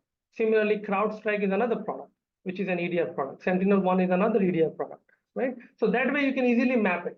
When you're learning Azure Cloud, learn from Azure from the hyperscaler or a cloud provider, so that you can easily switch from Azure to AWS. Okay, so with that mindset, if you want to start with a SIEM solution, modern SIEM solution, or a traditional SOC or SIEM solution, step number 1 is planning, obviously, understanding. And then step number 2 is collecting the data. This is your fundamental skill. Your ability to bring data from various sources into Sentinel is going to be the number 1 skill, to master Sentinel. Okay. Now, another important aspect is you need to be thinking from the cost as well as from the usability and the requirement perspective. Traditionally, you would over provision the storage. If your requirement is 5 terabytes, you will provision 10 terabytes, and you will dump whatever data you feel into the storage, into the SIEM solution. So SIEM was treated like a dumping ground, right? Dump whatever data, with the fear of losing.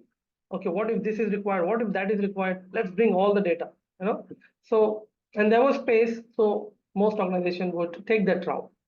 In cloud, however, even that approach traditionally was not right. Whenever you want to bring any data, the first question you need to ask is, this data that I'm bringing into Sentinel, does it have any security value?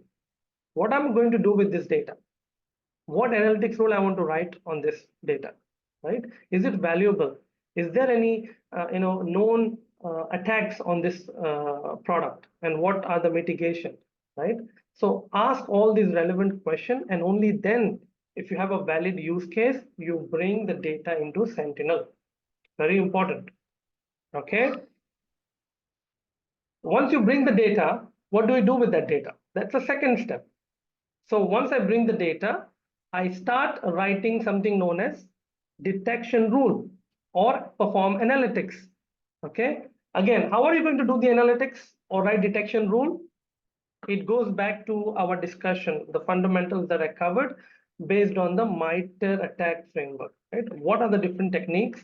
And based on that, you will write a detection rule. Now, writing a detection rule is a skill in itself.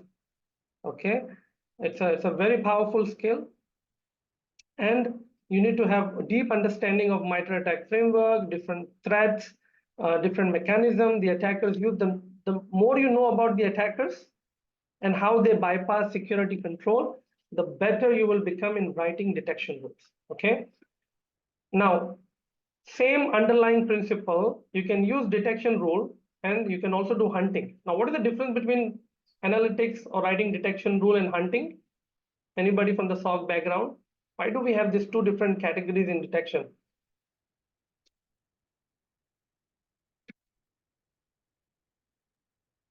Based on the analytics, and the logs or the incidents or the alerts received at the analytics. So deep dive into more in those, alerts and incidents, the hunting is done. Right. Very good. Very important. Very, very good. So analytics is nothing like it is a correlation of the logs. Correct. And getting a proper justification and finding the threat. Very good. Very good. Very nice. So analytics is again correlation, writing the logic, how do you want to detect and all that, right? Now, one of the major in Sentinel, one of the major difference between hunting and analytics is based on the analytics and detection rule that you write, incident will be triggered. Very important.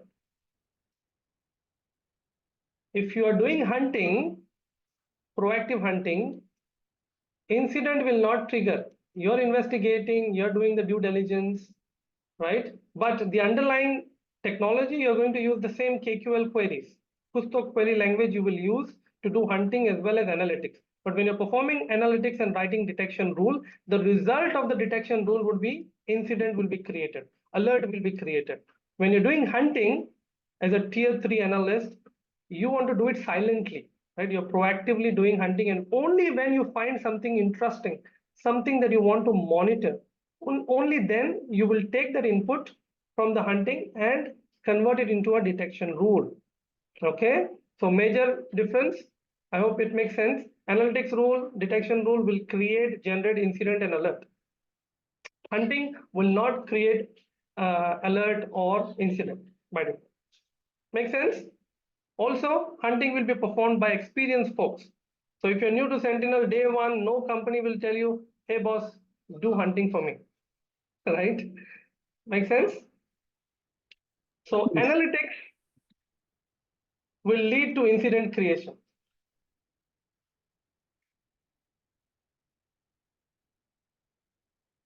Okay, doing hunting is a proactive measures to identify if there is any low fidelity activities happening, and I'll talk about it, in our subsequent sessions. What is low fidelity alerts, right? Attackers, sophisticated attackers are also aware that company and organizations have SOC process, they have Sentinel, they have Splunk, they have EDR, they have XDR. Don't you think that the attackers already know this? Right? So they also take the knowledge, the way we are analyzing what attackers are doing. Attackers are also analyzing what's coming in the market. AI, okay, the use of AI is there. Okay, everybody's saying AI, and using in security. Attackers is aware of it. They are not human. They're also, humans, right? They are amongst us, right? They work under the radar using anonymity, right? But they are not heavenly bodies. They are part of our, human race, right? So they also know what's going on in the defender world, right? So accordingly, they try to stay under the radar, right? If you're a script kiddie or a newbie, you will try to make a lot of noise if you're a new hacker. But if you're an experienced malicious actors, they know very well what you're doing, what mechanisms you have in place. So they will use low fidelity under the radar activities first, right? And then slowly, it takes a lot of patience and time, they will eventually get into your environment without making noise. Okay, so that's where hunting comes into picture, and hunting does not create incidents. Okay, why? Because if every time you do hunting and it generates incidents, right, it will be a noise for the SOC analyst, right? And generally you have a different team that does hunting and a different team that does detection. Okay, so that they can work independently and focus on their job. And the final piece is the automation part, the ability to respond to the incident and alert. Okay, and this is true for any modern SIEM solution or a SOC operation. You should be able to have a product that can take data from multiple sources, a product that should be able to do analytics, write detection rules, that should have a query language. So Splunk has its own query language, SPL, and then QRadar has its own query language. So do Microsoft Sentinel. The language that Microsoft Sentinel uses is Kusto query language, KQL. Okay, and then you have incidents and automation. Okay, fantastic.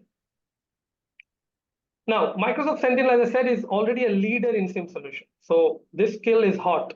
Okay, so every organization looking for SOC will have Splunk or Sentinel, one or the other. Okay, and there's a lot of brand value, right? Microsoft as a brand also has a lot of value, and they invest more than 10 billion. So this was 2021, 1 billion, but now the investment has increased from 1 billion to 10 billion only in security. That's the amount of money Microsoft is investing. More than 3,500 engineers globally, trillions of signals they receive. So Microsoft engine is getting polished every day, right? Because it's getting data from so many different resources, so it can see what's going on, right? If there's one customer actively where a vulnerability is identified, Microsoft can immediately release, detection query, right, for all the other customers to benefit from. Alrighty, enough of me talking. Let's get into the actual Sentinel. We'll cover it in 11 episodes, starting with data collection. Okay, step number 1. How do I get started with Sentinel? Okay, so this is the Azure. As I told you, right, everything is in Azure. And there are many services in Azure. One of the services is Sentinel. Now, a bit of background is important to understand the whys and, what are the different components, that integrates with Sentinel. So Sentinel is not a single product that has everything. Sentinel is built on Azure on services which existed before Sentinel was launched. Okay, so when Sentinel was launched, Microsoft team has two options. One is to create something from scratch, right? For example, you need to have storage, so let's create a new storage solution. You need to have analytics, let's create something new, right? So everything they wanted to do new. Rather, they took the approach of whatever is tried and tested, right? They will reuse that same solution. So one such example is for the data collection process, the storage, right? So what is the storage used by Sentinel? Sentinel uses log analytics workspace. Okay, this is a storage solution used by Sentinel. Why? Because log analytics workspace existed before Sentinel was launched. So rather than creating a new service for storage, Microsoft team decided to go with log analytics workspace. Why? Because it was tried and tested, mature product.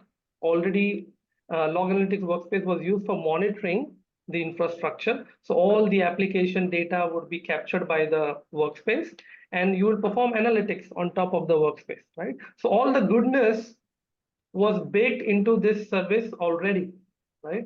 So it was a wise decision by Microsoft to reuse the service which is available in Azure. So as on today, the only service which is supported by Sentinel, on top of which Sentinel can run, is Log Analytics Workspace, which is part of Azure Monitor. Okay, so Log Analytics existed before Sentinel was launched. So very important. So there is a separate dedicated documentation for Log Analytics Workspace. So you'll find some information missing in the Sentinel documentation. That information you will find it in Log Analytics Workspace, documentation. This is quite possible, right? Shadab, sorry to hold you. Yeah, Shadab, yeah. you are mentioning that log analytics workspace is an it's a storage solution. It's a SaaS-based storage solution, and I'll show you exactly how we can create a workspace in a few minutes. Okay. Second thing you mentioned, on top of that, we are going to write the KQL, correct? Right, absolutely. Okay, fine. Then let's say there's a problem with the analytics workspace. So are we running with a single point of failure then? Very good question. See, this question is coming because Javed has a background and also coming from the on-prem mindset. So in on-prem world, right, every time we create something, we think of fault tolerance, right? What if one disk fails, right? If you allow me, I'll just take 5 minutes, okay, guys, for you to have that solid foundation. In the beginning of the storage world, right, when storage was getting developed, right, we had hard drives. Everybody worked with hard drives, single hard drive.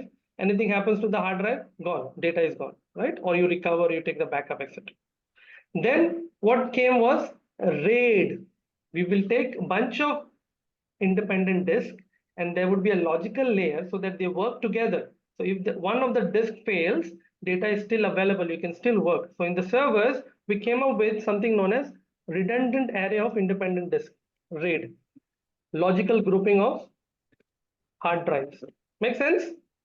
Then we came up with NAS drives, network attached storage. Then we came up with storage area network. We want high speed storage, right? So we came up with the whole SAN storage area network concept. You have multiple disks running connected with high speed fiber channel, right? That was the on-prem world, right? So even if 2, 3, 5, 6 disk fails, it will still run, right? So read more about this. In the cloud, redundancy is built in. So the question that Javed asked, what happens if something happens with the workspace? The workspace or any service, any storage service in Sentinel, it is replicated between multiple data centers. Okay, so you have like a particular region. So Azure, the concept of Azure is you can deploy resources in a region, right? So each region specifies a geographic location, right? For example, India, South India, for example, is a location. Now in this region, South India region, if that exists, I think there is one, you have multiple data centers, maybe 1, 2, 3 data centers, okay, DCs. Each data center has its independent power, cooling, all that, okay? And any resource that you create in this region, okay, whatever, XYZ region, right? Each of this region will have availability zones, which means the data is replicated across multiple data centers. Okay, so if anything happens to the entire data center, data is still available. Entire data centers, data is still available. Entire data center, data is still available. If the entire region for some instance goes down, then there is a problem. Okay, so by design, a log analytics workspace is highly available service. Microsoft gives you 99.99% availability, right? Because it is automatically replicated. The underlying technology, what Microsoft is using, you don't have to worry about it. What disk they're using, how they are replicating it is Microsoft's headache. For you, you create the service and it is highly available for you, unless there is an entire region that you select is gone down. Make sense? Give me a thumbs up, yes, no, whatever. Yes, it is fine, good. So let me create one log analytics workspace in front of you and we will take it from there. Okay, so I'm going to come to, again, for the benefit of everybody. This is Azure portal. I log into Azure portal. Okay, I'll show you how it looks like. I go to portal.azure.com. I need to have my tenant, right? I need to have an Active Directory. I need to have my user account, right? And my user should have permission to log in. All that is in place. Then I can go into portal.azure.com. It will ask me for authentication. I've already authenticated. Right? It is going to the authentication. As you can see here, OAuth is used, and I will be logging in, right? Once I'm inside Azure portal, there are multiple services. I spoke about subscription, right? So this is the subscription. So if I want to work, I have a subscription here, right? And the subscription will be charged monthly, right? The cost, it is showing me cost. I'm using $9 for now. Make sense? And inside subscriptions, I will have resource group. This is where I'm going to create my resources, right? I've created a Sentinel resource group. And in here, I have Sentinel components deployed, right? So we will do it from scratch. I'm just reiterating what we covered in the slide, right? So step number 1, I want to create a log analytics workspace. I can come here, search for log analytics, and I will see there is log analytics workspaces. I click on it.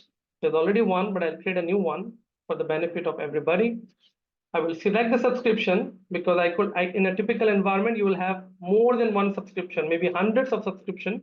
So you have to be very, this is where the planning comes in, right? So which subscription you want to deploy? Do you want to create a new subscription? Yes, no, depending on the customer requirement. If a customer is completely new to Sentinel and new to SOC, you will create a different new subscription, right? For the entire SOC, right? You will also create a dedicated resource group. I've already created one. I'm going to use Sentinel resource group. Now I need to give a name to my workspace. This is my storage. Okay, it's a service which is available in Microsoft Cloud. It is fully SaaS-based solution. I don't have to configure my hard disk, nothing. Everything is taken care by Microsoft. And it is highly available, sir. So I'm going to give a name to the workspace.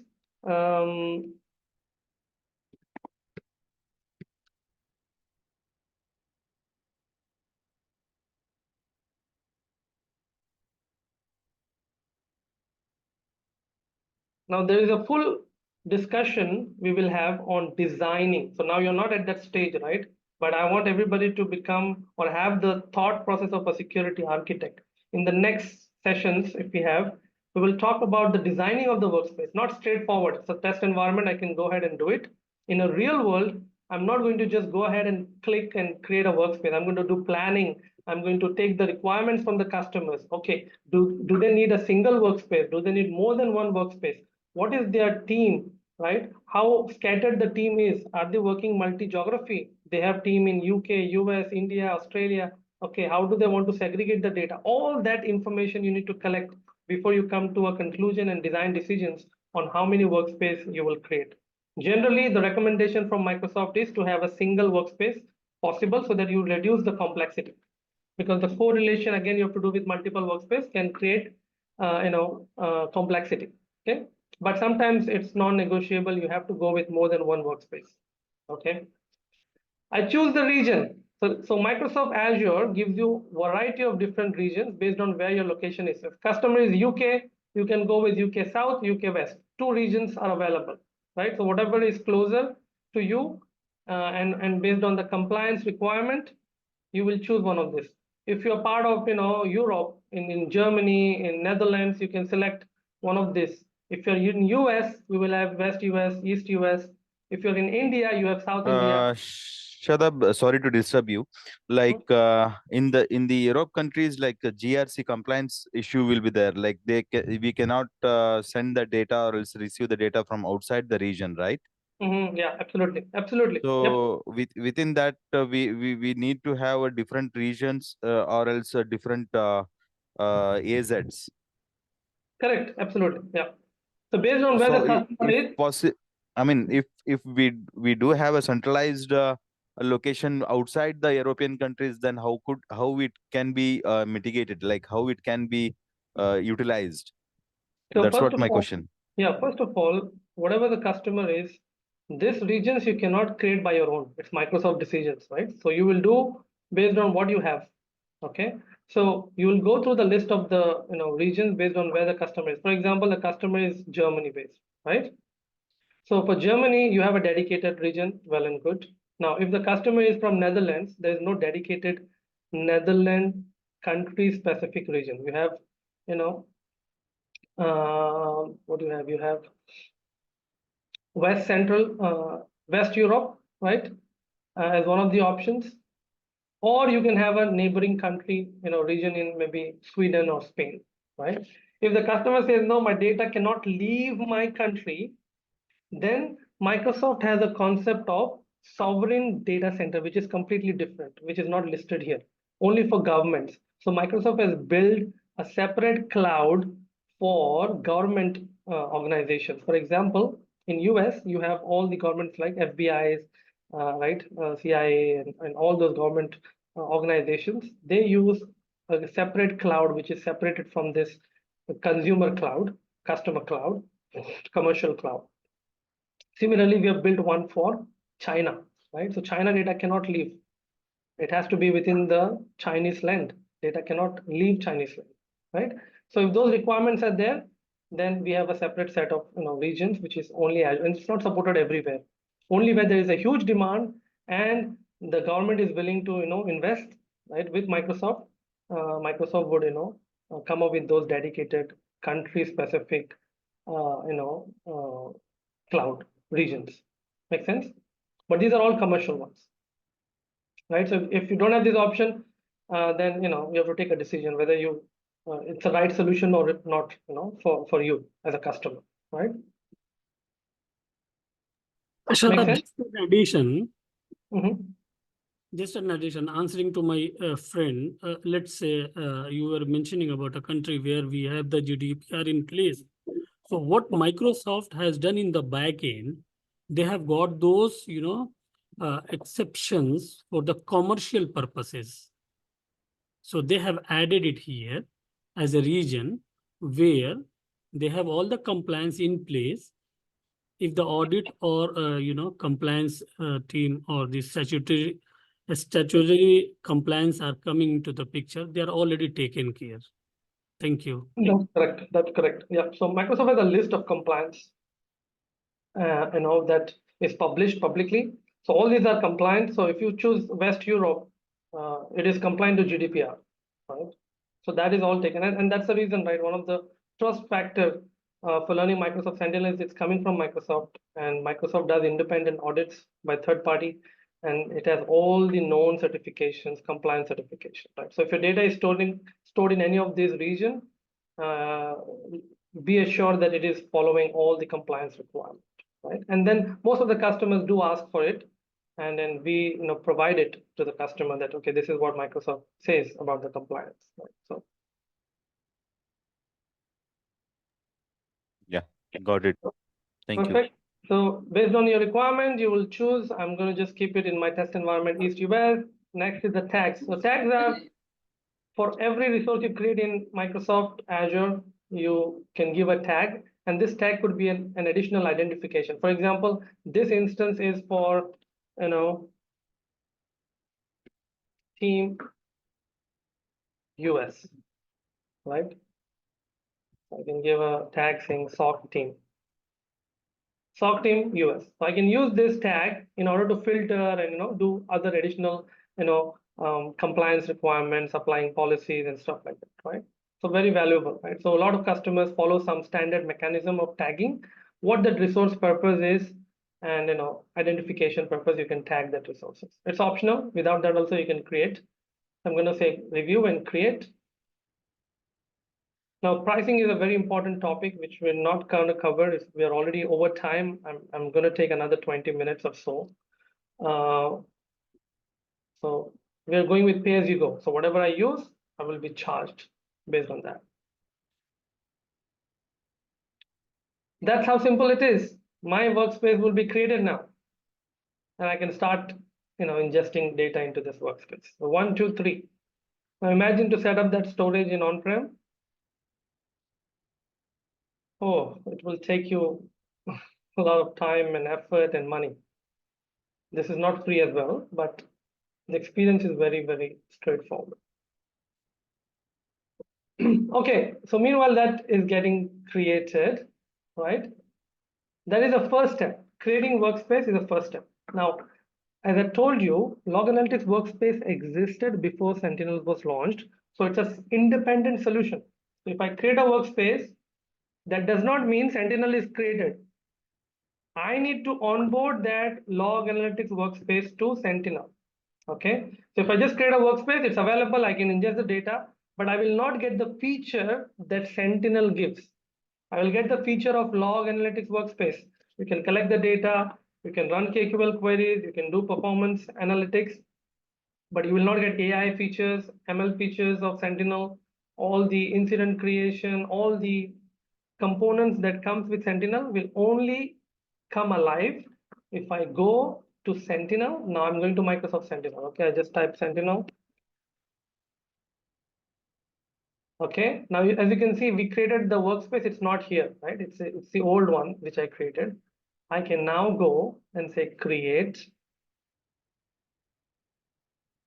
By the way, I can directly create a workspace here in this portal, but I took that route just to make you understand the two distinction of the solution, right? It's separate solution. I'm going to say create a new workspace, or I can simply choose this workspace. This is what we created, right? Sentinel US, and say add. That's it. The moment I do this, the workspace is now onboarded to Sentinel. So our Sentinel is now ready. So the front end is Sentinel, the backend engine to store, to perform analytics, to run query.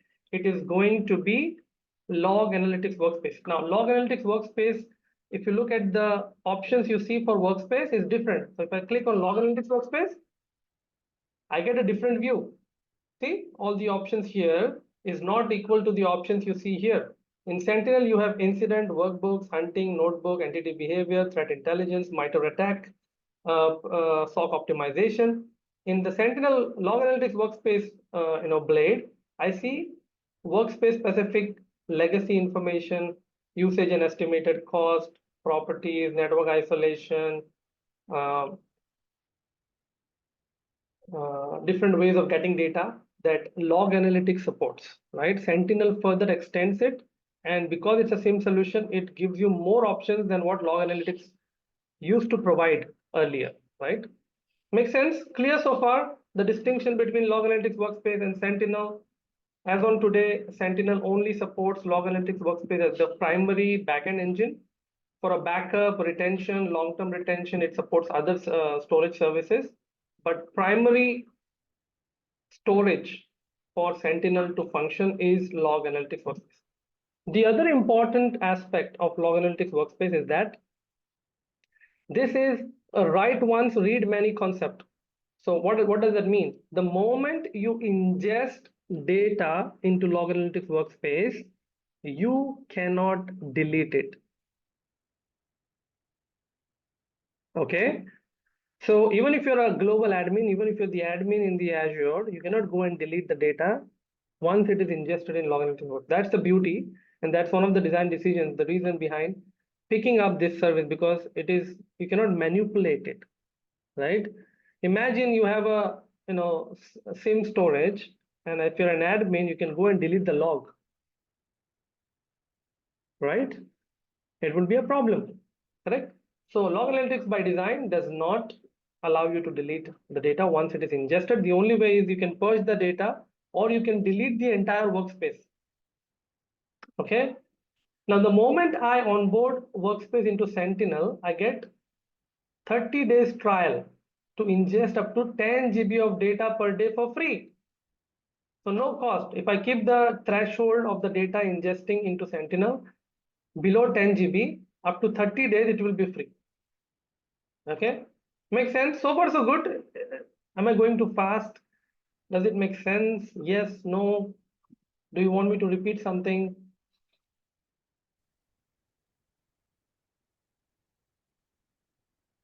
Good, sir. Okay, fantastic. Now let's get into the data collection. So we came to data collection, right? So now, how do I get into data connectors? So there is a separate data connectors list, right? Now by default, you will have 0 data connectors because it's a new instance that you have developed, right? How do I configure it? Step number 1, I need to go to Content Hub. Okay. Content Hub. In here, Microsoft Sir, has sorry created. to interrupt you. Can you go like from where you get this connectors tab? Yes, please. 1 second. So you go to Microsoft Sentinel. Okay. You Yes. select the workspace, you'll get this blade, right? And in here you have configuration. Under configuration, you have data connectors. Oh, okay. Okay. Now, the moment you click data connectors, you'll see nothing. Nothing. Now, when Sentinel was started, when I started working with Sentinel in the beginning, all the data connectors were listed here directly. I can pick and choose and start working with the connectors.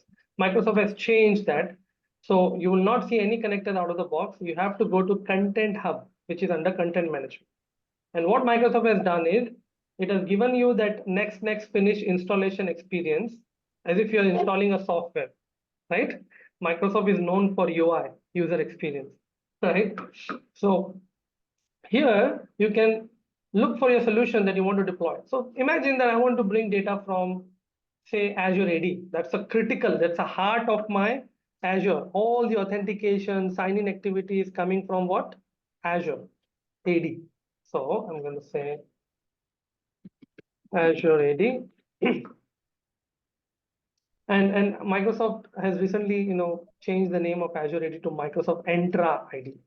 So let me use the latest name. Microsoft is known for doing this. A lot of rebranding has happened on all the security products.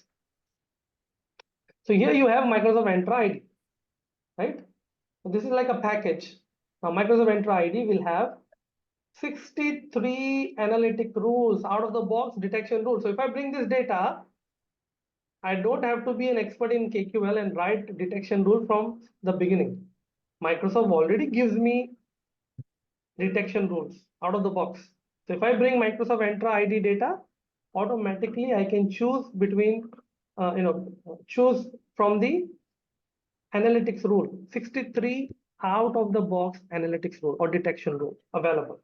And I'll show you exactly what it contains. It contains a KQL logic. written by Microsoft expert, right? Who has years and years of experience. They have written and provided you with a ready-made, out of the box template role that you can just, enable it and take the advantage. It comes with one connector. This is how the data will be getting into Sentinel. Only when the data connector is, configured to bring the data, it will bring the data into Sentinel. It also comes with 11 playbooks. What is playbook? It's the automation. Okay, so 11 playbooks you can use to automate incident response out of the box. And it also comes with workbook. We'll talk about workbook, which is visualizing your data. It's like a dashboard or a reporting tool, right? So all these 3-4 content type is bundled together, and you can simply go ahead and install it.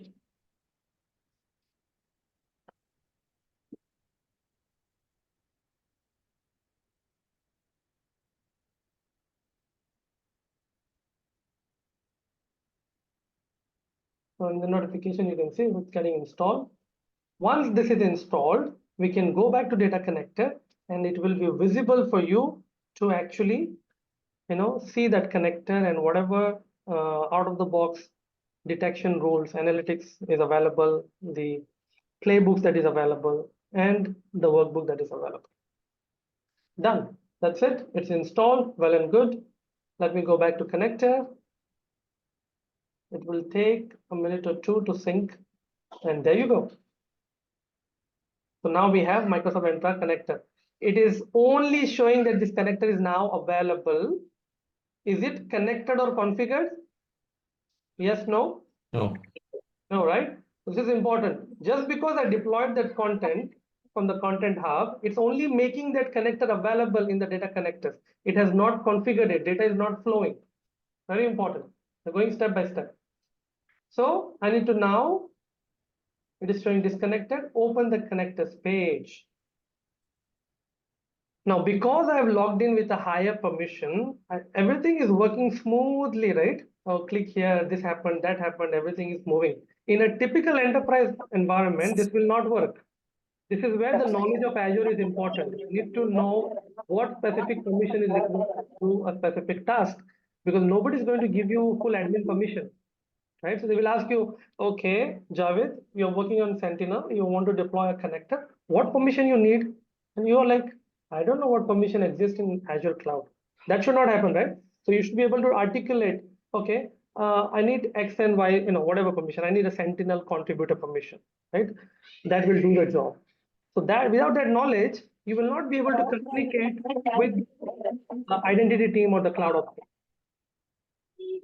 Make sense? So in here, I have higher level permission. That's the reason you can see that everything is showing green. If I don't have permission on the workspace, this will be cross. If I don't have this, that will be cross. Tenant permission requires global admin. So I have that level of permission. That's the reason I can see this all tick now. If this fails, that is your first step. You have to fix that first. Okay. In a typical environment, this will fail. This will fail if you don't do the planning, right? If you don't have the permission, you will get stuck. Okay, I don't have this permission. I cannot install the connector. Then you have to go back to the team, raise a ticket, get the ticket, implemented, and then only you will have the permission. So enterprise, it's a different ocean altogether. Simple things can get complicated. That's the reason you should know not just Sentinel, but the other component that integrates with Sentinel. Okay, now I can decide what data I want to integrate or bring data into Sentinel. So sign-in logs is where all the sign-in activity that happens in Sentinel would be captured and bring into Sentinel, right? Audit logs, non-interactive logs, again, you can discuss this. Managed provision logs, right? Non-interactive will create a lot of noise. So a lot of customers, they don't select this. They will evaluate how much data is getting ingested on day by day. Okay.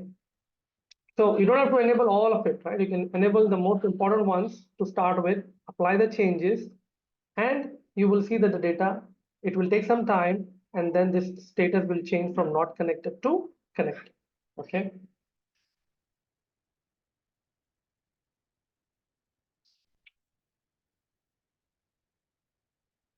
Now, generally, the data connectors can take up to 24 hours, 4 hours to 24 hours, right?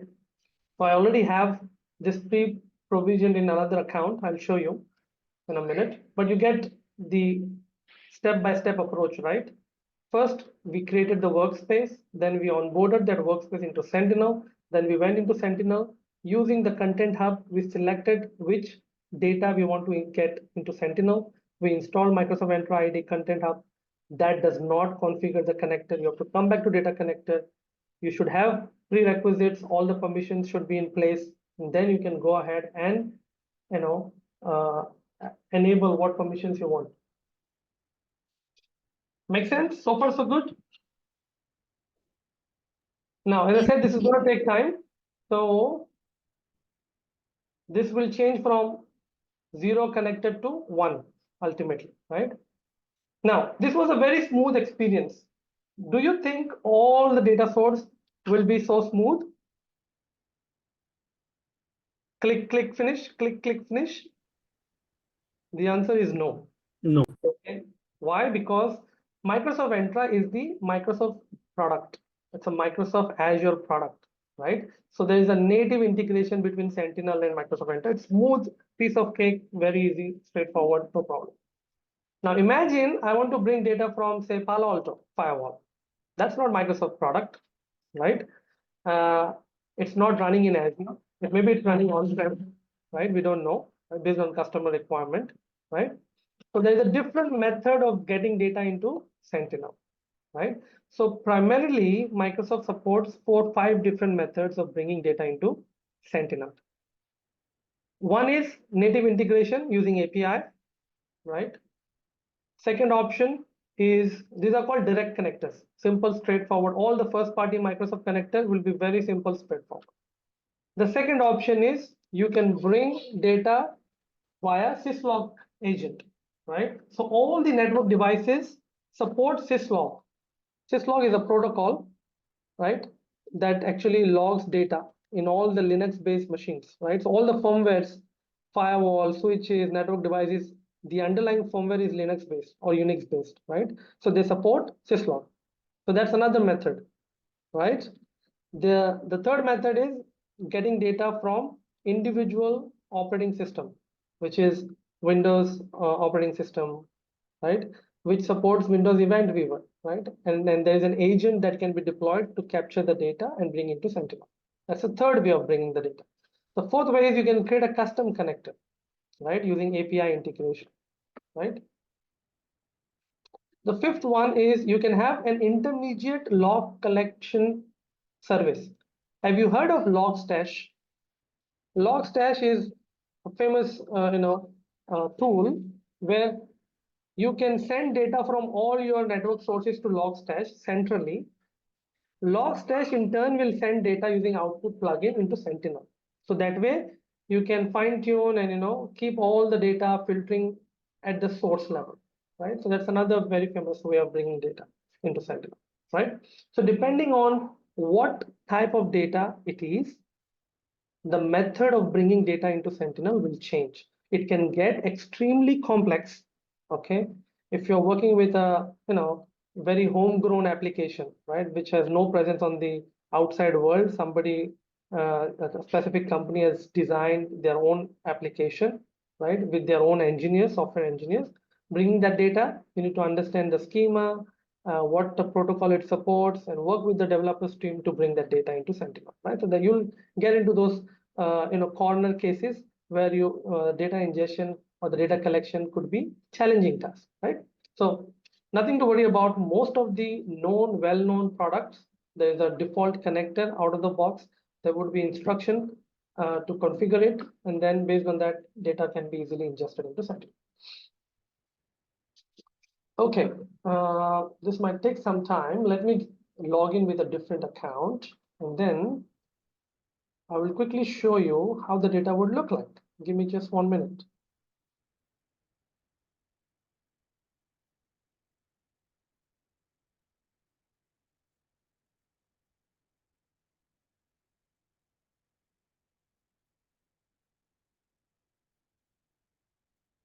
Meanwhile, if you have any questions, feel free to ask.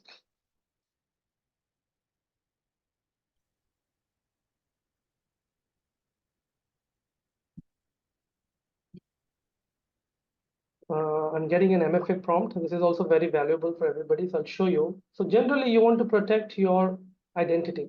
So the moment I'm logging into Azure, I just don't want to log in with my username and password. I will also get a prompt on my mobile. Until and unless I accept that prompt, login will not work. This is very important because if an attacker somehow steals your credential and you don't have multi-factor authentication, what will happen? He can easily log in and do whatever he wants. So if you have MFA, he tries to log in and you will get an MFA prompt. Unless you accept it, you will not be able to log in, right? So this is an additional layer of security, which is recommended by Microsoft and all the major security researchers to have multi-factor authentication. Okay, and here I'll go here, open Sentinel. And let me go to data connectors. And I have 14 connectors. As you can see, variety, and 4 are connected. So I can simply apply, and there you go. So I have integrated my Entra, showing connected. Data is getting ingested. Last data that I received via this connector was 7 minutes ago. I open the connectors page. All right. I can actually go to the analytics, log analytics, to actually run and see the data. Okay.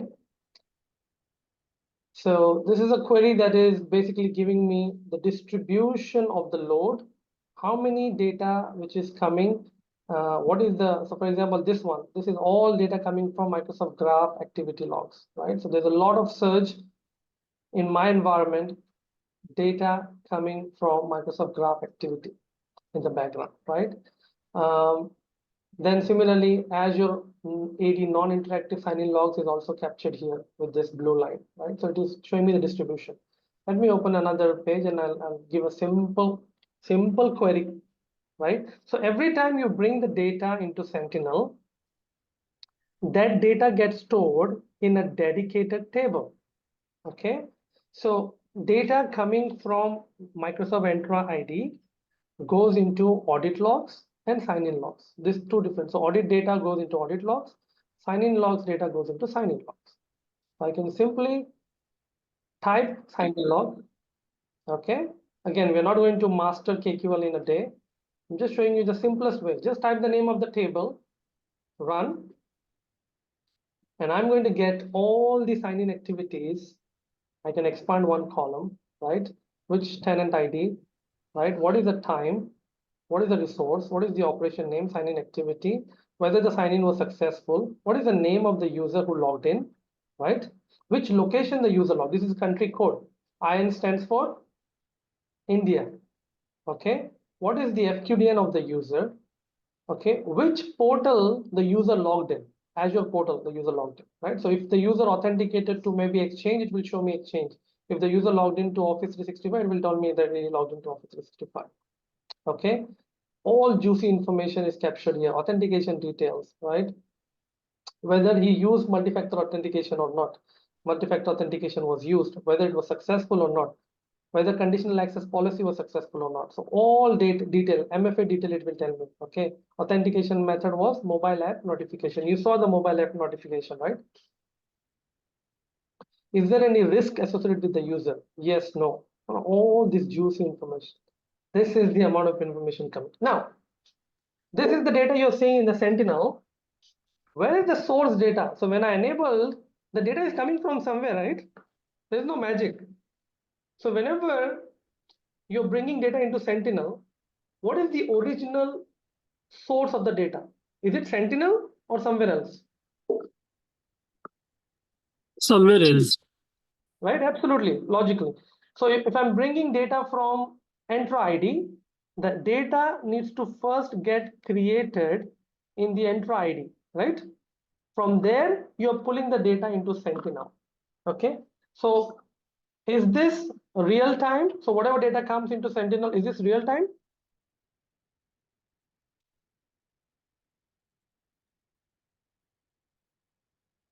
Put it in chat, whatever you think. Real time, not real time, yes, no. People are thinking.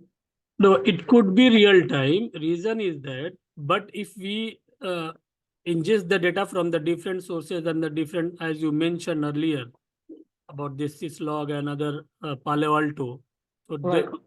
there is a delay in the data ingestion. Very good, Javed. Well, it's a common sense, right? So something has to happen on a particular device. So I log into my Windows machine, right? That's the real-time activity. That activity would be captured on my local Windows machine, correct? That data will be sent to Sentinel. So it cannot be real time. It will be near real time. There will be delay depending on the various factors, right? Where the user is, how the connection is, how the communication between that device is, reaching to Sentinel. So there would be some delay. Very important. Okay. The other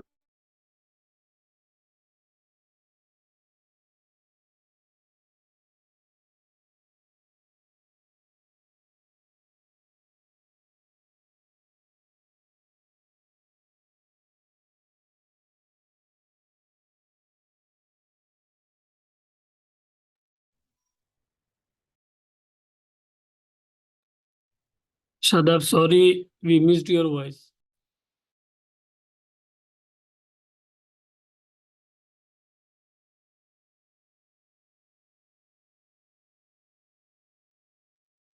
Hello, Shadab. We can't hear you.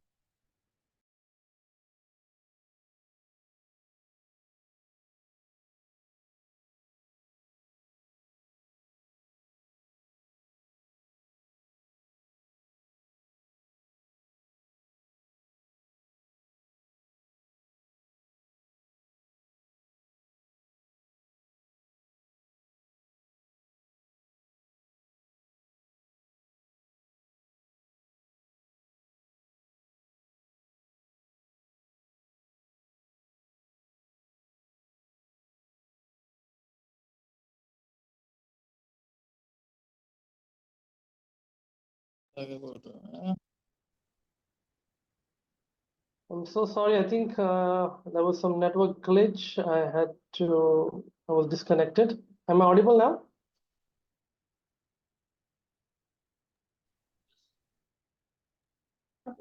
Yeah, Yes, you. yes, you are audible. Okay, fantastic. Let me share my screen again. And I think before I got disconnected, I was asking about Palo Alto firewall. We have configured to log warning and errors, and we have integrated Palo Alto firewall with Sentinel. Can you expect informational logs coming from Palo Alto to Sentinel? That was the question I last asked. Okay, Sanjay says yes. Ligita says yes. The answer is no. Because if the data is not generated at the source, how can you expect the data to be in Sentinel? So in Palo Alto itself, I've told not to log informational logs, only log warning and error messages. So data is not generated at the source. If I integrate that source with Sentinel, magically Sentinel cannot bring the data. Does it make sense, or am I talking something foolish?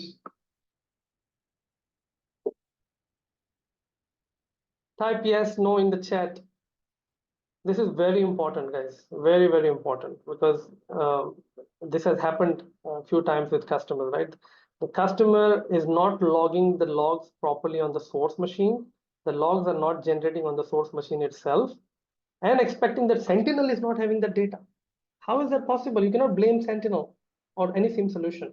Your audit policy on the local machines, on the firewall device, on the application that you want to bring data into Sentinel, super important that it should log locally first. That data which gets generated is ultimately landing in Sentinel. Okay. Are you able to see my screen, by the way? Is my screen visible? Yes, yes. Yes. Okay, thank you. So let me show you the original Microsoft Entra ID log so that you understand. So this is Microsoft Entra ID. This is where you will actually create users, groups, manage permissions. It's very, very powerful tool. But where am I interested is I want to go to the logs, the local logs, monitoring, and here it is. Right, you remember when I enabled the Microsoft Entra ID, we selected sign-in logs, audit logs, correct? All that is generated first here in Microsoft Entra ID. It's loading the logs. Make sense? These are my sign-in logs using multi-factor authentication. This information from Microsoft Entra ID actually gets ingested into Sentinel. Now, what is the advantage? I can come and see here, right? I can come and see Entra sign-in logs here. What is the advantage of bringing the data into Sentinel? In here, I can only do filtering based on the filters that is available here, first of all. Second, I cannot correlate this data with any other data. For example, if there is an activity done in Exchange or Outlook, right, from a different location, right, and that activity is captured in a separate table or separate audit log, and the sign-in activity is captured here. I want to now correlate both the data to see any activity happening on that Outlook application from this particular location, right? So I have to combine the data. That correlation can happen if I bring it into Sentinel or a SIEM solution. This is the most important thing. So data gets generated locally based on the solutions, right? Based on the logging and audit configuration you have done. That data we are bringing into Sentinel. And the advantage is you can query the data, you can correlate, integrate, and do various other things. Okay. We are already over time, but I'll just take another 10 minutes if you have the bandwidth. Otherwise, we can cut it short and then maybe have subsequent sessions. I think there's a lot to cover, and you've seen that my approach is all practical, and we're not just learning product, we are learning a skill, right? And how we use that skill in a typical enterprise organization is another important skill. Okay, without that, you will struggle, all right, to be successful. Okay, in the cybersecurity world. Okay. So how are we doing with the bandwidth? Do you have still the bandwidth? Your brain can still take information, or we can cut it short this session and maybe continue in the next session. So this was just a master class for you to understand. We will have a systematic course where we cover all the aspects of Sentinel, everything that you need to know. Even if you're new to Azure, it's fine. As part of this course, I will teach you all the necessary components of Azure connected to Sentinel, okay, so that you can easily navigate, right, in Azure and do the stuff. So what is the verdict from all of you? Are you guys comfortable to continue? Shall we stop here?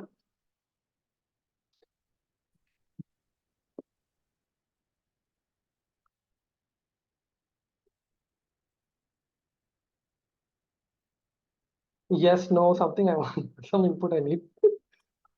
Shadab, from my side, we can continue, but when I see the participant name, so we are left with only 35 people. Initially, in the mid of the session, we were nearly more than 50 people. Right. So if other friends are okay to continue, let's continue. Fantastic. Yeah, we'll spend another maybe 20 minutes. I just want to finish the high level. So yeah, let's I think I get a lot of yes here. So whoever is interested, I'll just continue and try to finish. Okay, so step number 1, we completed data collection, right? And again, we're just scratching the surface. Data collection, I can spend hours and hours, different scenarios, different stuff, and that we can do. These are the different ways I told you, right? You can get data from first party, right? You can get data from third party. So various ways to bring data into Sentinel. You can use Windows agent, Linux agent. You can bring data from threat intelligence. You can bring data from cloud services using API, right? You can bring data from custom apps.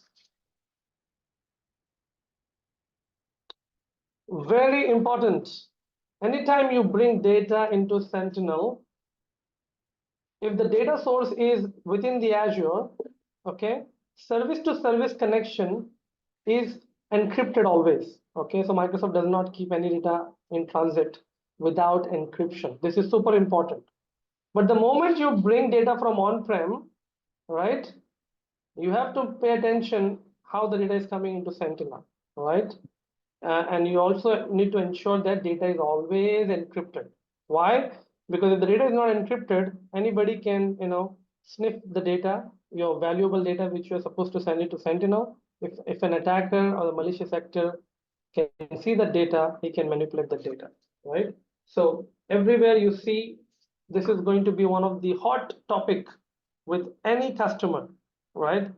On how do I secure my data? My data, which is so precious to me, how should I trust and send it to Sentinel? What if somebody steals the data when the data is sent to Sentinel? All those apprehensions, questions, insecurities will arise in customers' mind. You as a SOC analyst, security engineer, consultant, architect, whatever your role is, you should be well versed. How do I answer the customer objection? How do I give them peace of mind that data is secure and encrypted over this channel, right? Now, you cannot give a peace of mind for Cisco firewall running in customer environment, right? You have to do the due diligence. You have to ask questions. Okay, how that customer is bringing the data from checkpoint? Are they using any proxy service? Because the moment the data leaves the customer environment, you're only responsible after that, right? Within the customer environment, if it is unencrypted, customer has to make sure that it is encrypted, and you can guide them how we can do that. But the moment it leaves the customer environment, the moment it goes on a public channel, it has to be encrypted, right? So if you're using first party services of Microsoft, data would be encrypted. Okay, very important point. Okay, visualization of data. So now that we brought the data, right, we connected just one connector. So we have like 300 plus connectors, right? Different types of data connectors, and there are different challenges around it, which we will cover systematically in the subsequent session. Visualization is the second step. Okay, so I bring the data now. What next? So if you remember, or if you recall, we went to Content Hub, we deployed Microsoft Entra ID. It did not enable just the connector. It actually gave a package. It gave us detection rule. It gave us, workbooks. It also gave us playbook, right? So let's go to workbooks. So Workbook again is part of log analytics. It's not a Sentinel feature. It was there before Sentinel was launched because it's a part and parcel of log analytics service. So it's very mature, well known. Earlier, Azure CloudOps team would use it for creating application insight. How many RAM is utilized by my servers? What is the performance of my servers? So it was all operational thing. Now we are using the same tool to bring security aspect, security monitoring. Make sense? So I'm going to look at, for example, sign-in logs, the data that comes in. I click on View Saved Workbook, and the data is now presented in a graphical way, right? And it is highly customizable. We can have hours and hours of discussion only on workbooks, right? What are different ways of visualizing data? So here, this is a simple, so I can do filtering. So give me sign-in analysis for the last 14 days. I can make it maybe give me last 48 hours, what's going on, right? And I can filter based on a username, right? I can filter based on a username. I can filter based on an application. Imagine you're working as an analyst, okay? And now you know that one user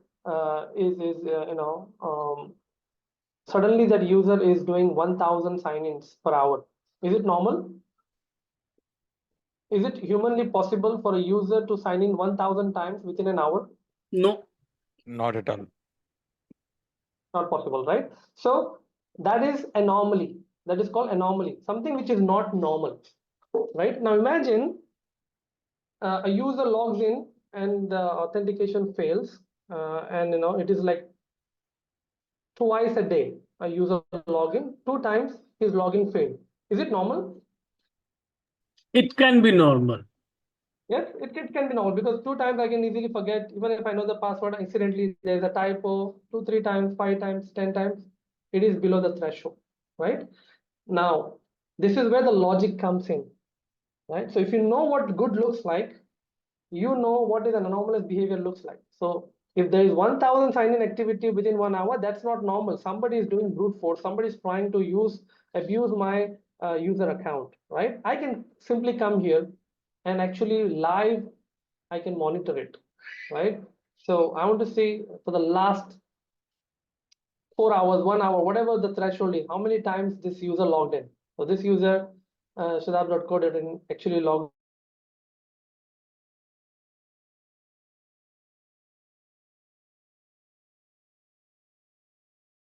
the spike in between, right? And then, okay, makes sense? Similarly, if I want to target how many failures, all were successful, that means, he's doing normal, only one failure. Imagine that there is 1,000 failure within a day, within 48 hours. That's not normal. Now you will investigate further. This is where threat hunting comes into picture. Okay, is this normal? What went wrong? Oh, maybe the user, there was a cache credential, the password got changed, and that credential is trying to authenticate with multiple applications.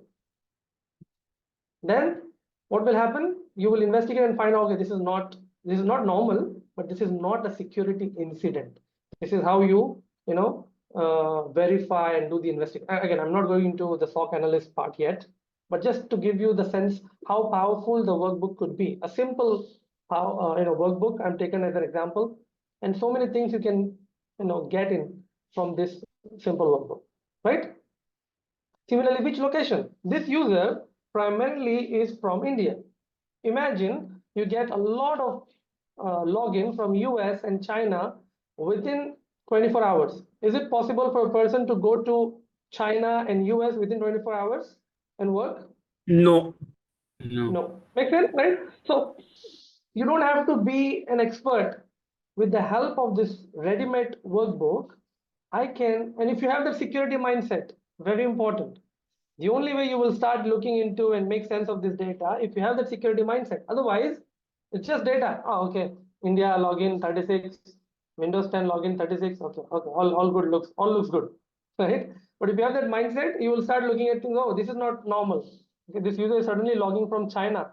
You can reach out to the user, reach out to the user's manager. Is he gone for a business trip? When did he go? Yes, no, right? And immediately you can take action on that user. Make sense, guys? This is again, we are just scratching the surface. Workbook is designed to do visualization. Under the hood, sorry. What is there, in the workbook? Behind the scenes, these workbooks are nothing but running KQL queries. So if I go to edit, and I pick any of these, and I click on edit, it is basically running a query. Okay, so once you learn KQL, once you know how to correlate, how to write KQL queries, you can create your own customized workbook dashboard. You can take an existing dashboard, make changes, modify the workbook the way you want, and focus on the areas that you want to see, right? All that is possible, right?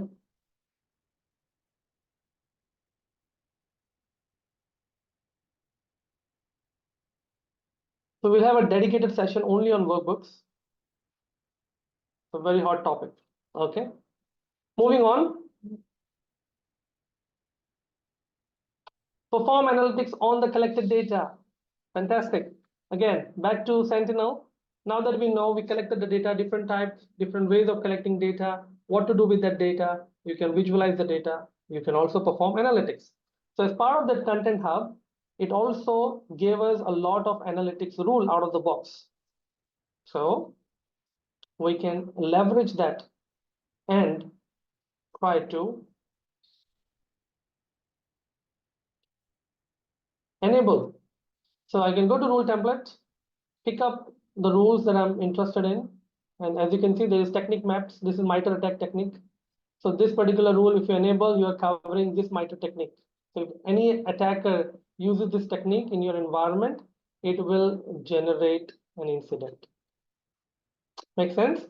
So a simple example, as you can see, the analytic has KQL query written by an expert, and you will be able to exactly demystify what that query is doing.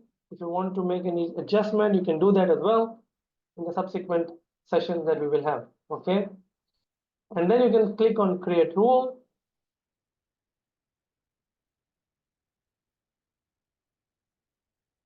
You can adjust the severity. You can map it with the Mitre technique. This is all done for you, done and dusted. You don't have to spend time. If you want to apply playbooks, you can apply playbook. Entity mapping, how frequently you want to run that query. Every 2 days, you run that query. Look up for the data which is 2 days old. All this we will demystify. I'm just going quickly so that you understand, and you can do automated response, review, and create. Okay, that's how simple it is. Now, I've already enabled a couple of rules here. This one, let's look at this one. This is already enabled. So from rule template, if you deploy that, it will come into active rules. This is your active rules. So based on the active rules, incidents will be generated. Okay, so right now there are no incidents. So if I want to generate incident, I have to do something, right? Either I have to wait for an attacker to do something, and then based on that, an incident will be generated, or I can actually, simulate an activity that will trigger an incident. Make sense? So let's look at this logic.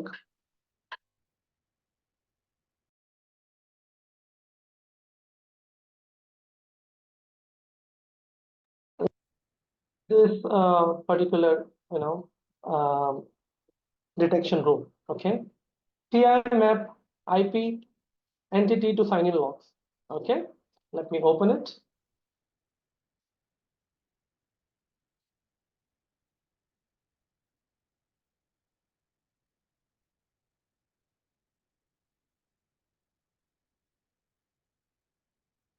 Okay, go to the rule logic, and very high level, right? It is looking up 14 days data. It is querying the sign in logs table. It is looking for data which is older than 1 hour. It is doing filtering. It is extending the status. It is getting the location of the information. All this we will demystify. What I really wanted to do is, it is also correlating with threat intelligence table. Okay, I'll show you exactly where that is.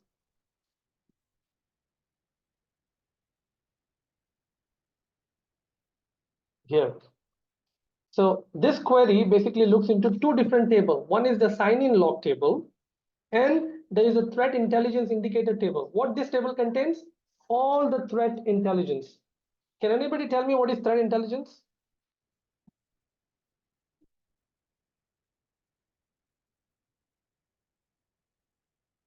The way we have this Mitre attack framework, right? Similarly, there is different organizations, security researchers who actually publish the indicators of compromise to the world.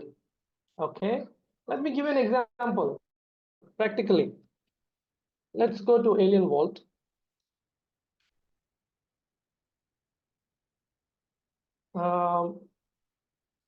This one.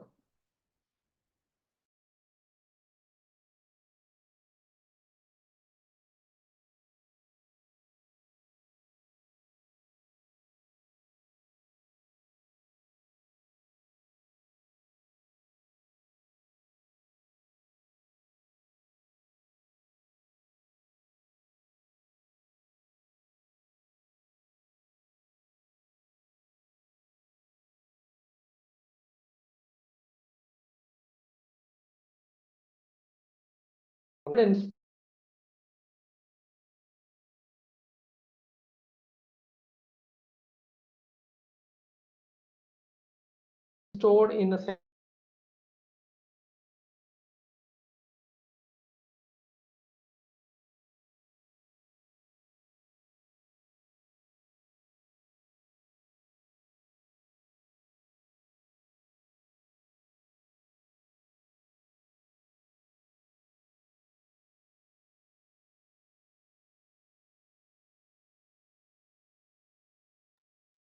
Shadab, sorry, we are not able to hear you.